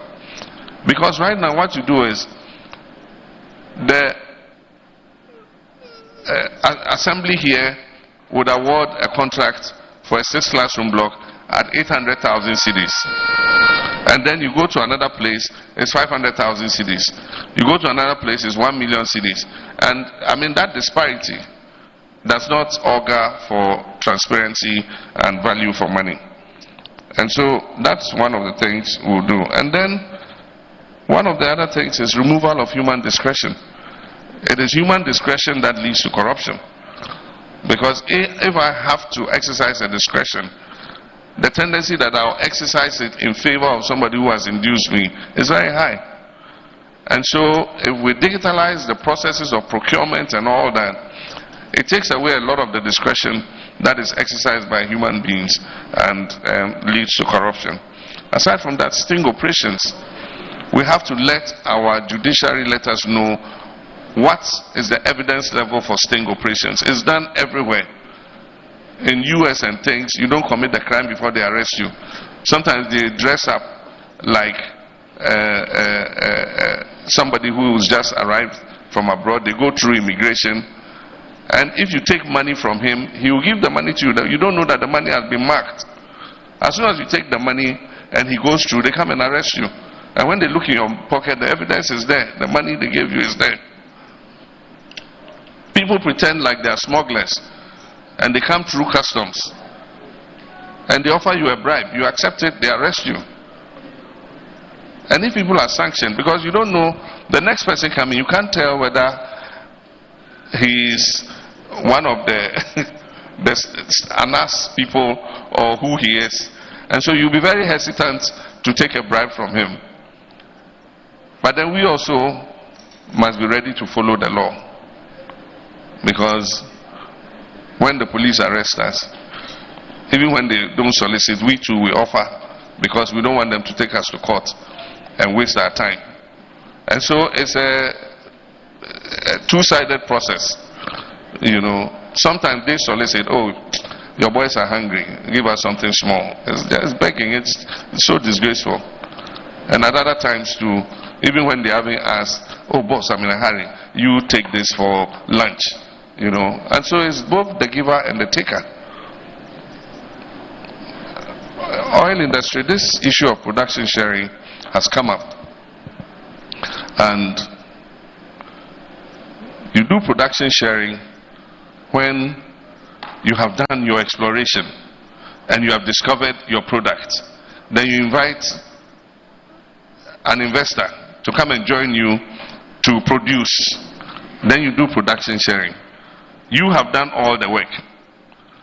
But when you have parceled your oil field and said, you go find your money, come and risk and do your exploration, you can drill and not find anything. And you would have lost $50 million like that. You are not prepared to lose that $50 million. And so you say, come and do your drilling. And if you find something, fine, then this is how we're going to share. And so there are arguments for and against. And especially now in the transition period, most oil companies are taking money out of oil exploration. The last conference they held in Abu Dhabi, the big oil companies said they were going to reduce how much they were going to invest in finding new oil fields. And so if at this time you sit and say, oh, my oil is worth 60%, I must take 60, you must take 40. You sit with the oil in the ground there, and nobody will come and explore it for you. And so that is the point. So what we did when we were in office was that we created a subsidiary of GMPC called Exploco. And Exploco was supposed to be fed by GMPC with money to do our own exploration. So that when we have found our oil, Exploco will be the operator. And if I'm the operator and I invite you to come and join me, then I can say, I'll take 60%, you take 40%. Then we'll go to the market with our project, we'll borrow, we'll produce the oil, and we'll share. Unfortunately, MPP came, they closed the Exploco office. I hear it still exists at some desk in the corner in GMPC. And even in some wells that Exploco had a majority share, government took that share of Exploco and gave it out to a private interest. And so, if Exploco is the operational arm of GMPC and it is allowed to go into product sharing with other companies, then we'll get more from our oil industry than we're getting currently. And so that is the reality of the fact. But I've said that one of the things that we're going to have in our manifesto is to get more from our extractives than we're currently getting. Because these are finite resources. One day that oil will be finished. One day that gold will be gone. One day that lithium will be gone. Bauxite will be finished. Manganese will be finished. The companies that came to exploit those resources would have left back for their countries. And we will be left here with nothing. And so we need to get a bigger share of what we are producing. God gave it to us. We shouldn't be ashamed. It was a blessing from God to our ancestors. And our ancestors handed it over to us. And so we should be able to negotiate better terms. For instance, currently in gold production, the royalty share has been reduced to 3% for some of the biggest gold mining, for all the mineral companies, because they have stability agreements. Meanwhile, the law says it should be between 6 and 12%. And so we must sit as a people and say, is 3% a fair, share as royalties for these minerals that are being taken from our country? And if it isn't, we must amend the Minerals and Mining Act so that we can get a bigger share. Now we have the Mineral Income Investment Fund, which receives the royalties and the free carried interest, 10% that we are supposed to get. We can use that fund and buy and take over mines ourselves. Several of the mining companies have been mining for years. They've made their money over and over again. And so we can say, okay, we want another 20% in this mine or another 30% in this mine. and that we'll make this down payment and we'll pay from our share of the profits over this period of time. So there are ways of renegotiating some of these things, and that it's something that we will explore.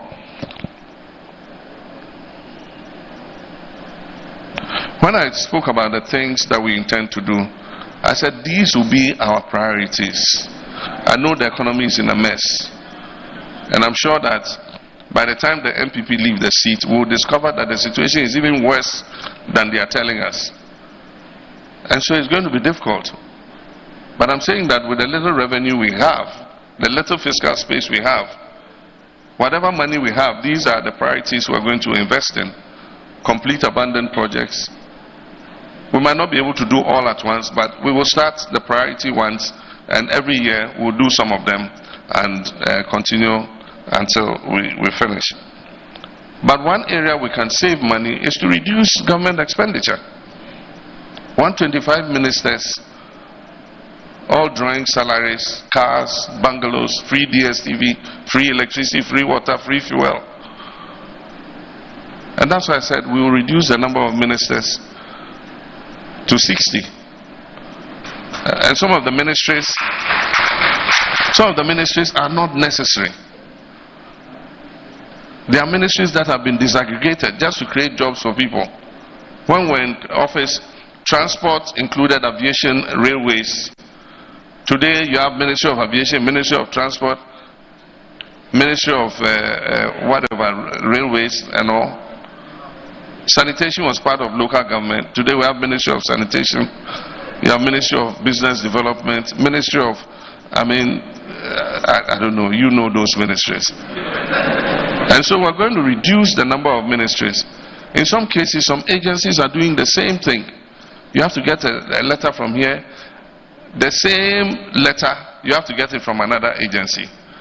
So why don't we merge the agencies so that we can reduce costs? One thing this government is not good at doing is reducing expenditure. In a year when we're in crisis, the Office of President budget balloons from 1.6 billion to 2-point-something billion. Between 2022 and 2023, government expenditure in the budget increased by 82 billion. I thought that was a time they would rather be cutting down on expenditure. And so we can do it. We can cut expenditure. If you cut expenditure, it will give you extra money to invest in infrastructure. And so those are some of the things. The FCPA is an American law, and it is called the Foreign Corrupt Practices Act. Foreign Corrupt Practices Act. And it's actually meant for American citizens and American businesses that are working in foreign countries not to indulge in corruption. And that if you indulge in corruption, you can be prosecuted in America for indulging in corruption. And so we can't join the FCPA because it's not a Ghanaian. If we like, we can pass our FCPA and say Togbi should not indulge in corruption when it goes to Liberia. And so if we want to do that, we can do it. But as a developing country, if Togbi goes and he brings the money back to Ghana and bills are ugly, are we going to arrest him and prosecute him? So maybe we haven't reached there yet. Because of course we don't have many of our businesses operating outside. But we have our anti-corruption laws. And we have our National Anti-Corruption Action Plan, which I had the privilege of launching when I was president. When I was vice president. We have a code of conduct for public officers. These are all acts that if we implement, we can strengthen the fight against corruption. And so I think that we have enough laws. But what we don't have is the political will. And the laws themselves will not get up and go and look for corrupt people to arrest and punish. It is the leadership that must exhibit the will to be able to deal with corruption in order that the laws will work. And so I believe that it's all about leadership. When I was in office, we were doing exploration in the Keta Basin, and we gave offshore blocks to several companies. There are two difficulties there. One is the depth. It is deep, quite deep off the Keta Basin. And so you need specialized technology. Not many companies can do deep sea drilling. And so it restricts the number of companies that can do it. And so unlike the western seaboard, where you have so many of the oil companies, a lot of it in shallow water, except for the Aka block, which is deep water tunnel. You know, that is one of the deepest. But on the Keita Basin, I remember the brief we got was that it's much deeper. And so you need some specialized companies that can do that drilling. Aside from that, we also had a maritime dispute with Togo in respect of our border. And so there were some incidents where some of the companies that had accepted to do drilling, you know, had run-ins with the Navy, the Togolese Navy. And I think that uncertainty about our border is one of what is discouraging companies from accepting to come and drill. You remember we had the same problem on our western seaboard, and I had to take the step of referring it to the International Tribunal on the Law of the Sea in order to have it arbitrated. And so today it is clearly delineated what our western boundary is. I think that we should also agree with our neighbors in Togo and submit it so that the line will be drawn, and wherever it's drawn, we all know that this has been delineated. And then it makes it easier for people who want to come and work in the basin to be able to do it. But like I said, we also have the Volta Basin. If we're able to find oil in the Volta Basin, that is oil that is found on land, and it's easier to bring into production than when you find the resource offshore. And so we'll speed up the Volta Basin exploration, and if we find it, we have to pump it as quickly as possible so that we take advantage of it before the era of fossil fuels is over. Thank you.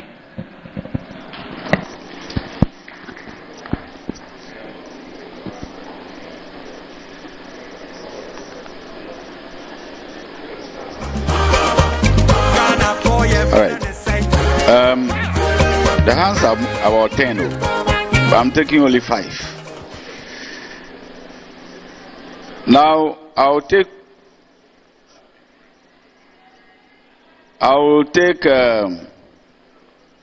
2 from the back seat and 2 from the front seat. Then the remaining one, I reserve it for the high table. Osie.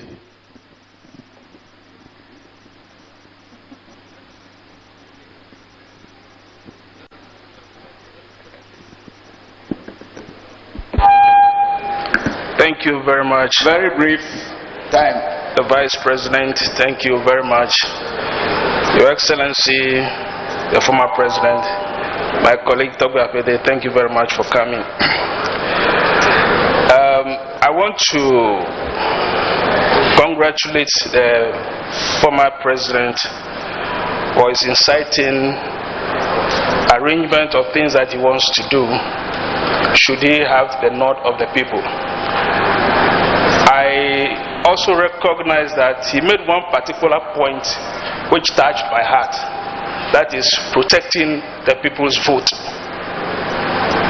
That is very critical. And I'm sure in 2020, that which has never happened before happened, where you rose from opposition to garner over 1 million votes and almost at par with the ruling government. And I'm sure after the results were declared, you went home weeping because you nearly got there. You didn't go there. You didn't go there because of, from my point of view, one soft issue that is running through our political life. I mentioned it to some of our MPs that protecting the ballot box was critical, very critical, to enable you achieve all the things that you have listed that you want to do for us. And I'm sure the anger of the people who also thought that the NDC was going to win has not gone down. People have never forgiven the NDC for allowing that win to slip by. What are you going to do? You mentioned that you want to protect the people's vote.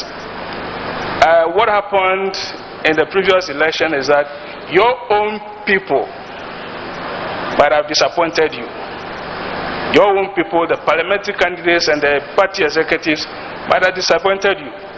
What are you going to do this time around to make sure that that doesn't happen? Because when most of the parliamentary candidates won their votes, won their seats, they went home sleeping. And they didn't safeguard the votes of the ordinary person. That is very critical. I believe that in your bid to continue to do what you want to do, to build on what has happened, the issue of the review of the Constitution also came into play. When Professor Mills set up the Constitution Implementation Review Implementation Committee, you explained that because of some legal issues, that's why you were not able to do it. But if you hadn't explained it to us now, some of us would have thought that you went to bed when Professor Mills toiled to make sure that the Constitution was reviewed. So what is going to change? Your Excellency, what is going to change now that you are seeking election into the high office of the President? What are you going to do to make the difference?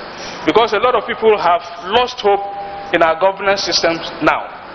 A lot of the young people do not want to associate themselves with politicians any longer because of the lies that the politicians tell us. So what is going to change? I want you to address that issue. And also what is going to change? We know we are experiencing doomsday now, but people don't want to talk about it. How are you going to do that?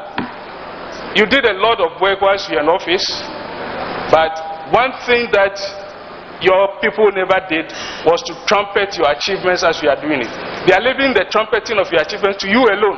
How about your followers? How about your parliamentary candidates? How about your executives? What are they doing? Time up, time up. So, what is going to change? Thank you for the opportunity. Well, talk with Okuayim. I think that may come your profession and American or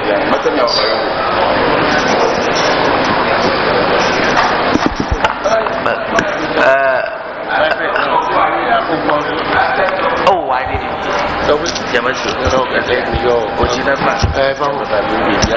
Yo, thank you, Toby, Vice President. Toby Afede, who is all. Your Excellency, former President, you are welcome again. You came and talked about your vision to us, your vision about development of Ghana when you come into power. One very important thing I was trying to listen to never came, that was education. Education of our children and the elder ones. As you are coming now, you are definitely coming. When you come, what are you going to do? What is your vision about education? What is your vision about education in Ghana? Thank you.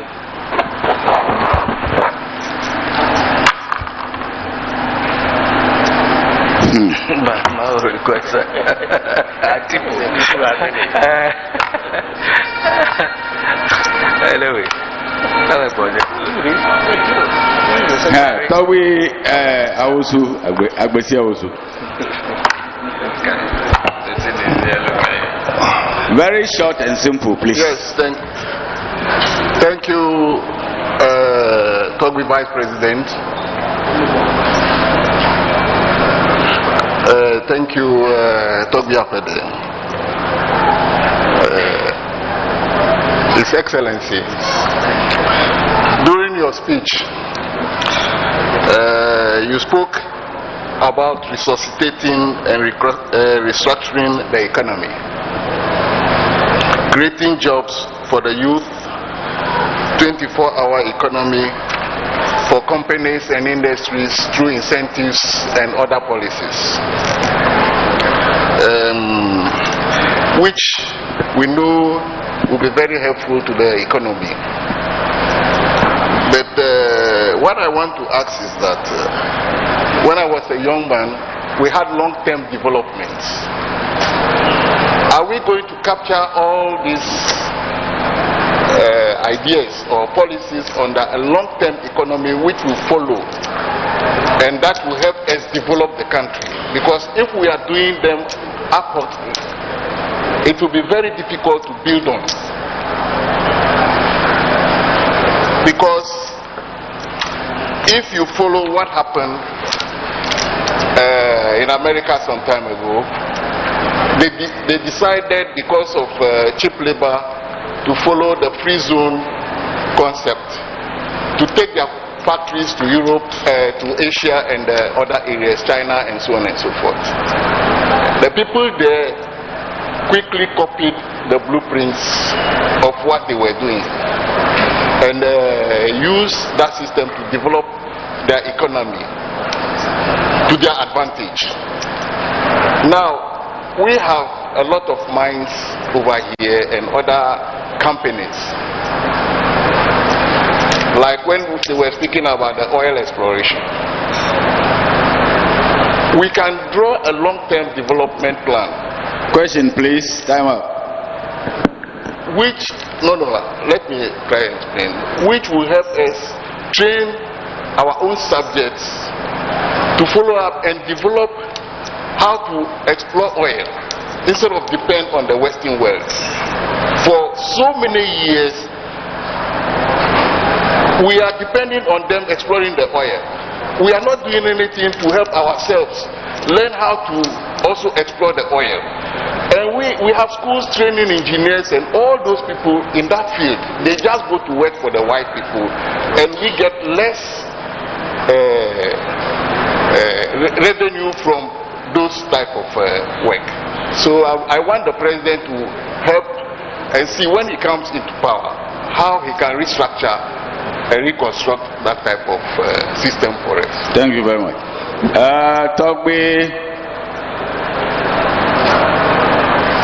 Togbe Kotoku. Oh, Togbe Drakechibe.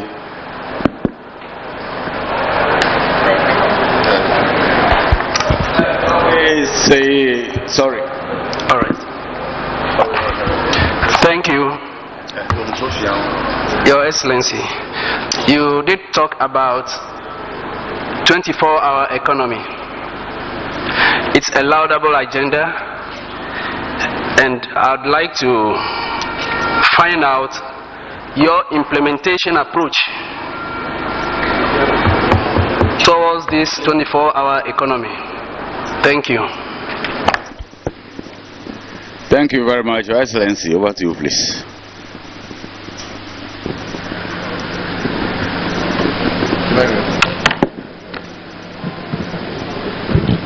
Thank you very much. In many electoral systems, you can relax knowing that the EC is a neutral arbiter. And in the past, the EC was a neutral arbiter. I remember under Afarijan, recruitment into the EC was transparent, it was open, and there might have been a few lapses, but you did not find deliberate manipulation of the system by the electoral officers themselves to try to forge a certain outcome. Unfortunately, in this day and age, it exists. And so in times when we have trusted that the EC will do its job, we have found that we actually opened ourselves to defeat. And so now, like Azuzu and Lesson said, we're going into the ring with our own referee. And he was asked, which referee is that? He says, so his gloves. He will punch you so hard and knock you down that no referee can cheat him and say, no, it's a draw or he beat you. And so we're going to leave no stone unturned.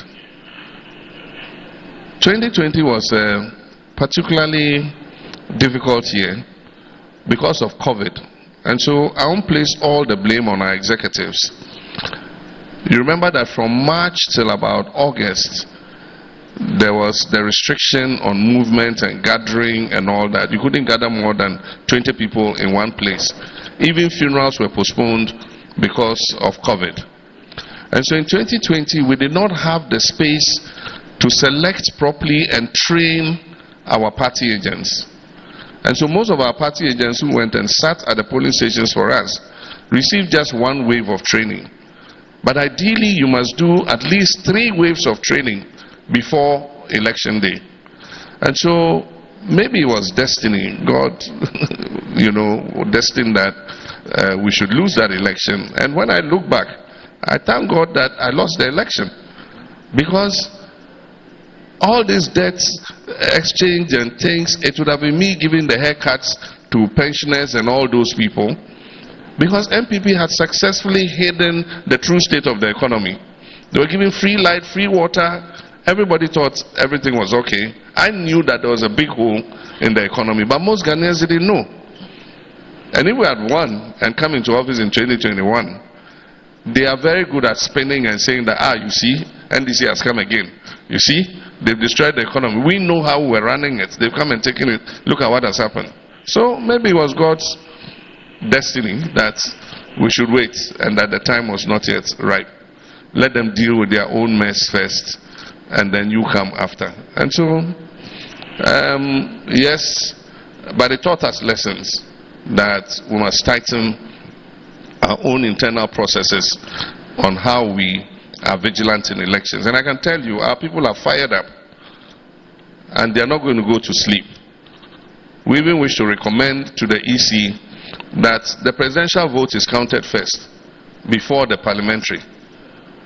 Because like you said, yes, because the parliamentary is constituency specific, everybody is waiting for the parliamentary results to see who has won. As soon as they win and they're happy, go home, eat aklen and fetridechi and go to bed. If they have lost you, they are so sad that they switch off their phones and go to bed. But this time, we're going to have a presidential election task force in every constituency. And that task force is going to be responsible for the presidential. We know the parliamentarian is there, he will look after himself. But the president is not in every constituency. We normally rely on the executives and the parliamentarian to safeguard the interests of the presidential candidate. But now we're going to have a task force there that on election day would make sure that the presidential vote is also protected and that no hanky-panky takes place.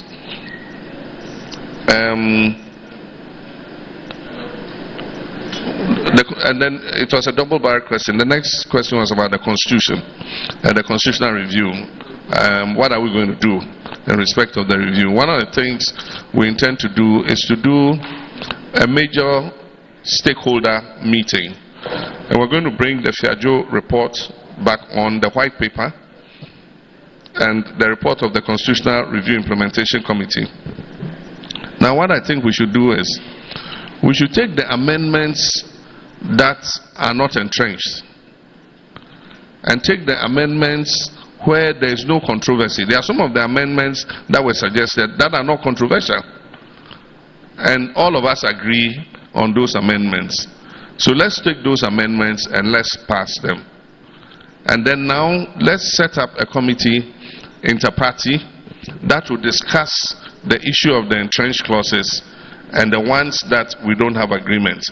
And let's see if we can find common ground so that we can go ahead and do the necessary processes to amend those sections. And so that's the two-step approach I think will best be for doing that. It was about Dumso. Togui is in the field, so he knows what's happening. We had solved Dumso. Dumso was a two-pronged problem. It was generational and it was financial. Financial, we had legacy debts that government owed for electricity purchases.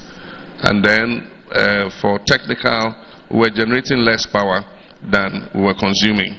And so it was important for us to increase generation, which we did successfully. I mean, under Togbi's guidance, we did Asogli Phase 2.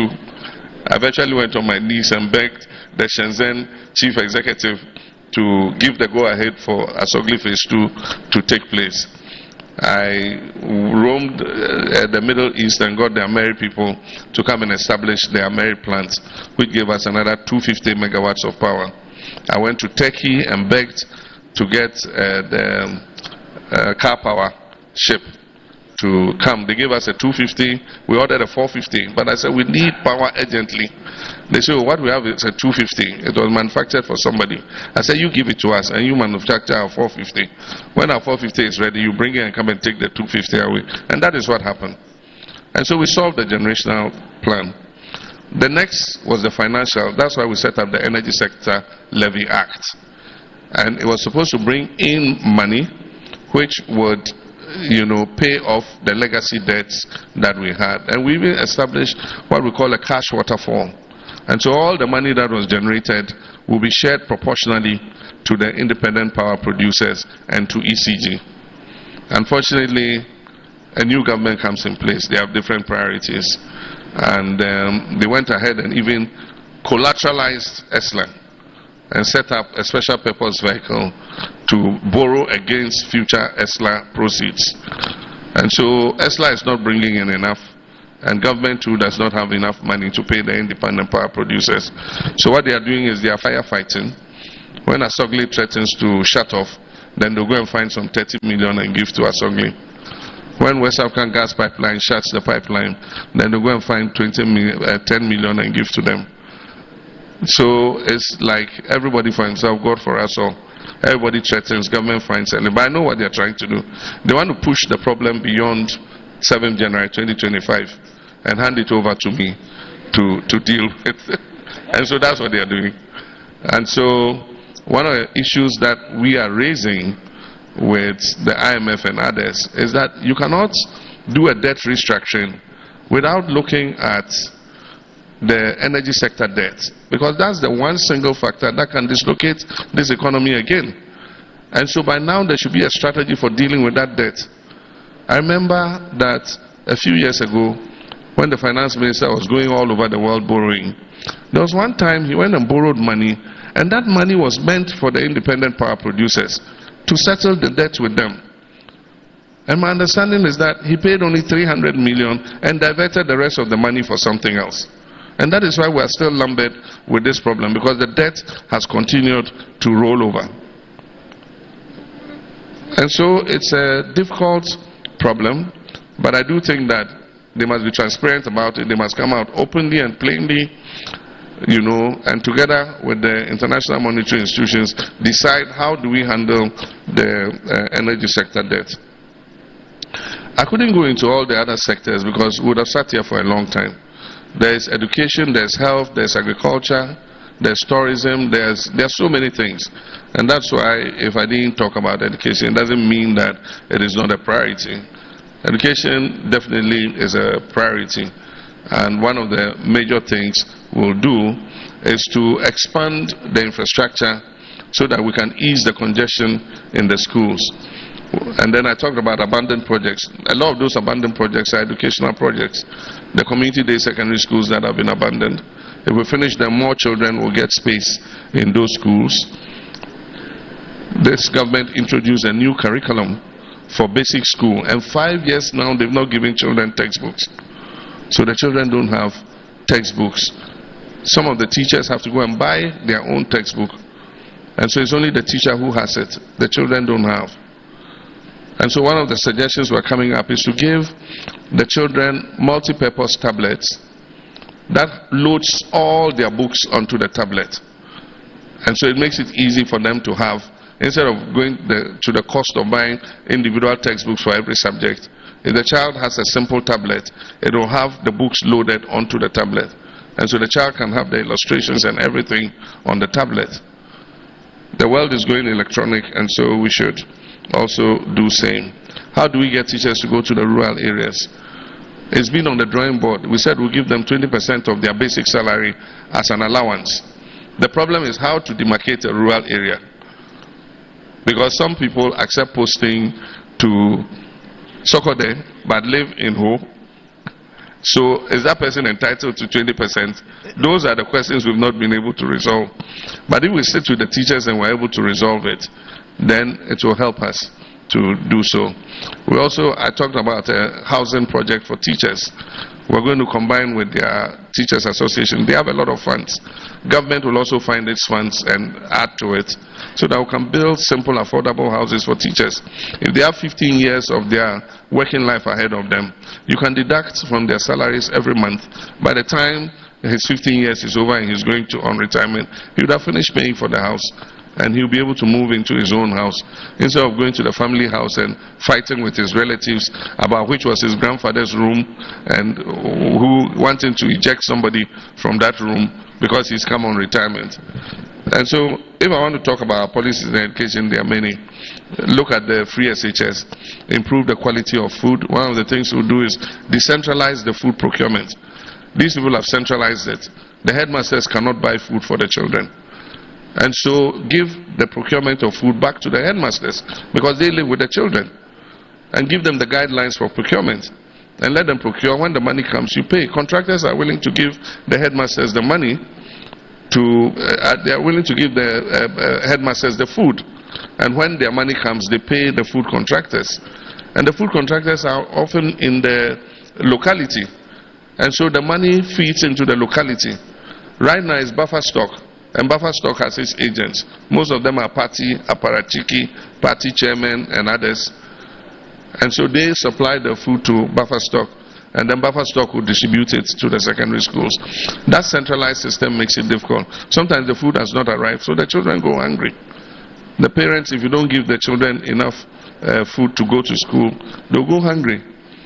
One of my nieces was telling me that for breakfast they get only the tea. There's no milk. There's the black Lipton tea. Often there's no sugar in it. And so the money that their parents give them, they go and buy bread. And so go to the dining hall with your own bread, and then the government will give you tea to go with the bread. I mean, what kind of life is that? So those are some of the things that we will look at and in education. And then we had a long-term development plan. It was called the 40-year development plan. I'm sure you heard about it. We started compiling it in Professor Mill's time, and I was the one who eventually completed it. It was supposed to give a long-term vision of what we want to do. So every government will come and do its part and then go. So it was a 5-year rolling plan over 40 years. And indeed, the 24-hour economy vision is in the 40-year development plan. And so as far back as when we did the 40-year development plan, the 24-hour economy is in that plan. And so it's not, some people think that I slept and dreamt about it, it's something I have invented. I didn't invent it, it's there. And so I just took it from the 40-year development plan. It was in our manifesto in 2020. But sometime, the time comes when a vision develops legs and starts walking. Because even though it was in our 2020 manifesto, nobody saw it. It's only by luck I went to TUC and I was talking about my vision and I repeated it and they grasped it immediately and said, oh, this is going to be a game changer. And that is what drew attention to it. There are other ideas, many ideas, like agricultural cooperatives. Everywhere agriculture has developed, it's developed because they have developed the cooperative system, especially in developing countries. And yet we are individualized farmers. How are you going to reach every single farmer with support if they don't belong to some centralized organization? And so, I mean, in all the sectors, we have some of these brilliant ideas that we intend to implement. Exploring the oil ourselves, I talked about it, that we formed Explorco. So when we come into office, we're going to revive Explorco, and part of the GMPC money will go to Explorco to be able to do its own exploration. And if it makes a find, it will have the right to invite partners to come and join them and share in the production. But we have to hurry because oil is in transition. Most countries, for instance, you go to UK, by 2030, they say they are not going to allow internal combustion engines. By 2035, every car should be zero emission. And so it means that the demand for fossil fuels is going to go down. Of course, gas is still going to be in good demand. If you get more gas, you can still make money from fossil fuels. But for oil as a means of fuel, in the next 10 years, is going to see a reduction in demand. Solar is becoming more attractive because the equipment are cheaper now, and so a lot of people are going into solar production, and it's going to continue.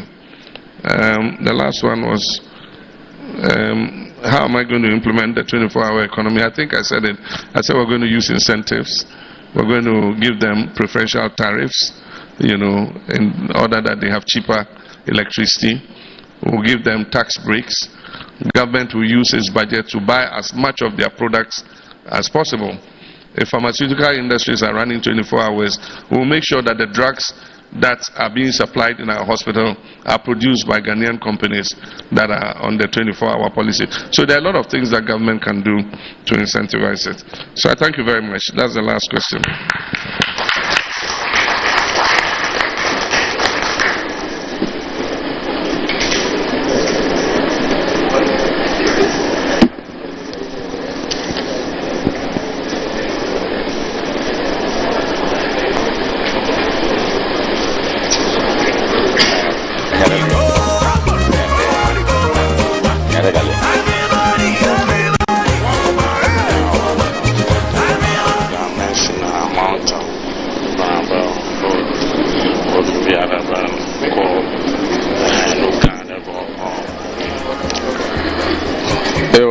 Vice President,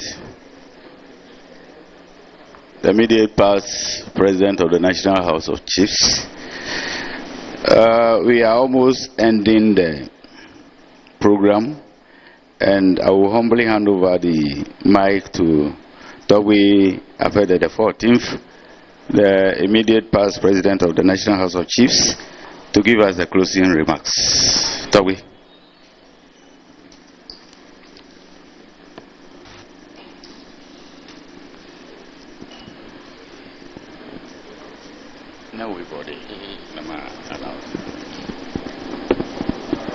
Excellency, former President of the Republic,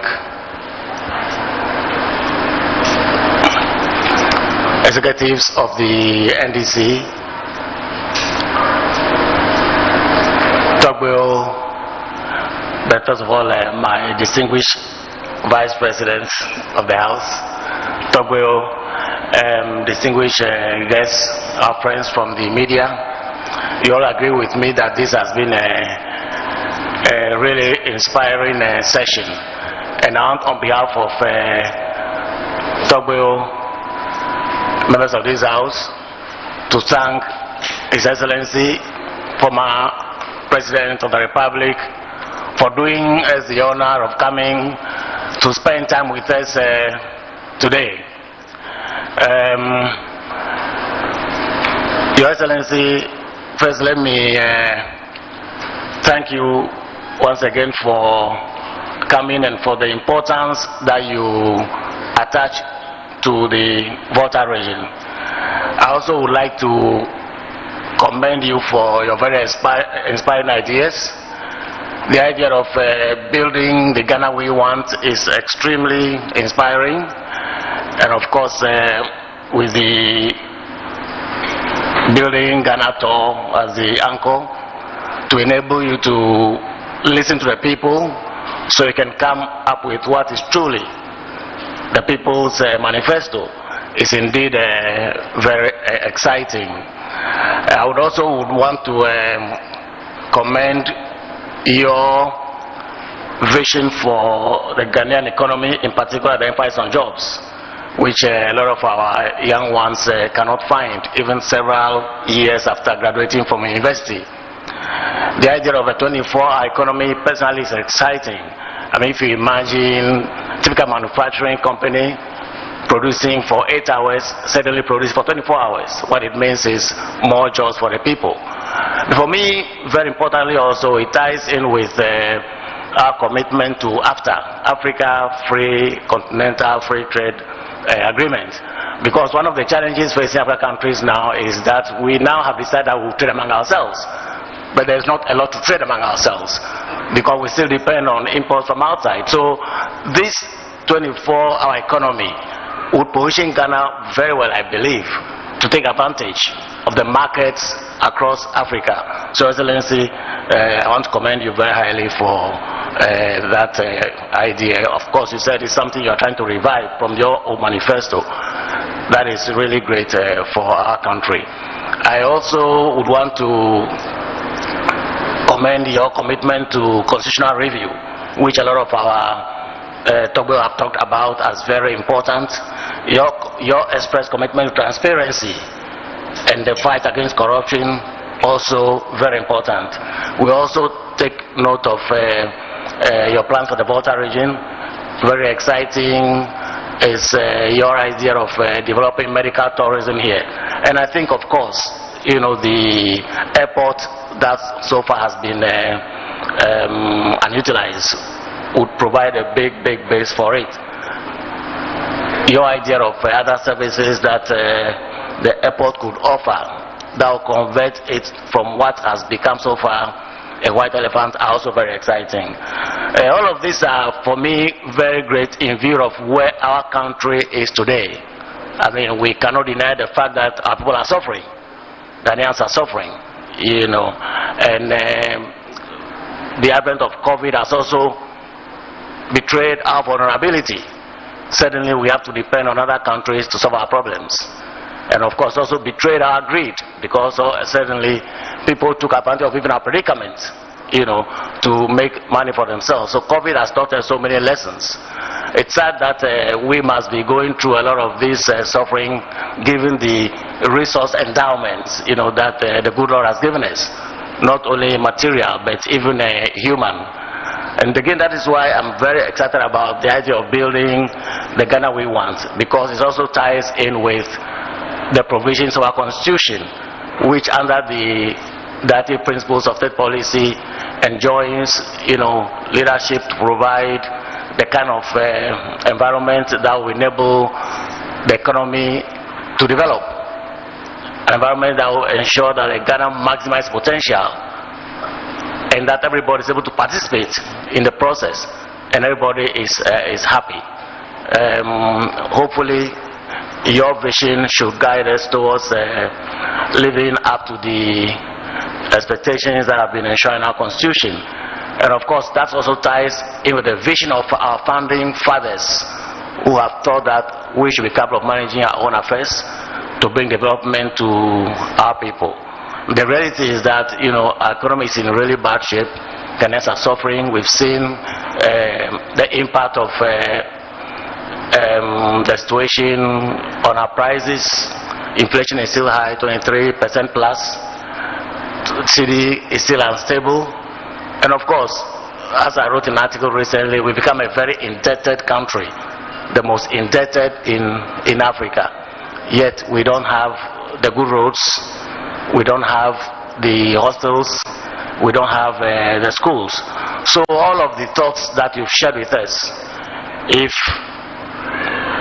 they can be implemented, we believe would help turn our situation around. And I want to thank my colleague chiefs for their questions as well.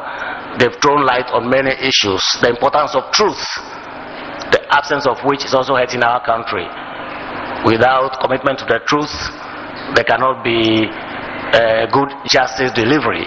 And without those, of course, the foundations for economic development would not be laid. The politics of exclusivity, Your Excellency, we look forward to you coming to address some of those things. You know, we have become victims of an acrimonious, divisive, tribal politics. We all have a role to play in trying to ensure that, just as you said, we work as one people, because we must all come together to develop our country, which you said is part of the reasons for the toll you are undertaking. In our country today, many people have become so consumed by privilege that exclusivity is good if it favors them. and we want a Ghana that respects everybody, includes everybody, that ensures that everybody enjoys the benefits of citizenship. We also, I started about your commitment to fighting corruption, which again some of our Togbo have raised. I believe corruption is our biggest challenge. The amount of leakage in the system, the waste in the system. I believe that a lot of your dreams can be realized quicker than we can think if we can limit the leakage, if we can fight corruption, if we can supervise the state-owned enterprises even more closely. I was doing analysis recently and I was surprised that a Bank of Ghana, for example, staff cost per individual was as high as over 700,000 Ghana cedis per person. I mean, in 2022, 726,000 was the average, staff cost. That looks like out of this world, but that's what it is. Our nation must pay more attention to the supervision of all of our state-owned institutions, because there's a lot of waste in many of these institutions. To think of one institution where in Ghana the average staff costs over 726,000 Ghana cedis in 2022, amounting to more than 60,000 Ghana cedis per month. That is really high. Doesn't sound very much like Ghana. So again, it's quite exciting to listen to your commitment to reducing waste in this system that you believe can help you prosecute the agenda that you have. There is also something I've heard you mention in the past: strengthen our institutions. The issues of state have become so weak, and those need to be dealt with. But all said, and I agree with you, a lot of the things I want to do, I want to achieve, requires that we all get involved. It's a shared responsibility. Even the fight against corruption, it's a shared responsibility. You are on the road, the policeman stops you. Before he even utters a word, you are offering money. All of those are messages that we've taken in good faith, and I think Nananom Togbo, we all commit to supporting government in the fight against corruption. Your Excellency, the one thing that we've not mentioned so far that has, gained clients for some time now is the idea of a second chamber. I don't know whether that will feature in your plans for the future. A second chamber can be one good way of minimizing this winner-takes-all divisive brand of politics that has not done very well for us. And I would be happy if some consideration can be given to that. It will only strengthen our democracy if we have a second chamber that is non-partisan, and of course in which Togbo Nananom would play a role, that can be more representative of the will of the people, and probably sometimes the truth than what we have currently. Also, I believe it's been a great experience for all of us, great learning experience for all of us. This is you, and it's indeed a great honor that you have come here. As some of my colleagues have already expressed, we believe that between now and the elections, we'll see you on a few more occasions, so you can share your thoughts with us, and we can also share our desires with you. It's been a great day, and I can thank you and thank your entourage for all the time you came to spend with us. I know you have other programs, so I'm trying to be fast and then cut it very short. Thank you very much, Togbo, for coming. Thank you.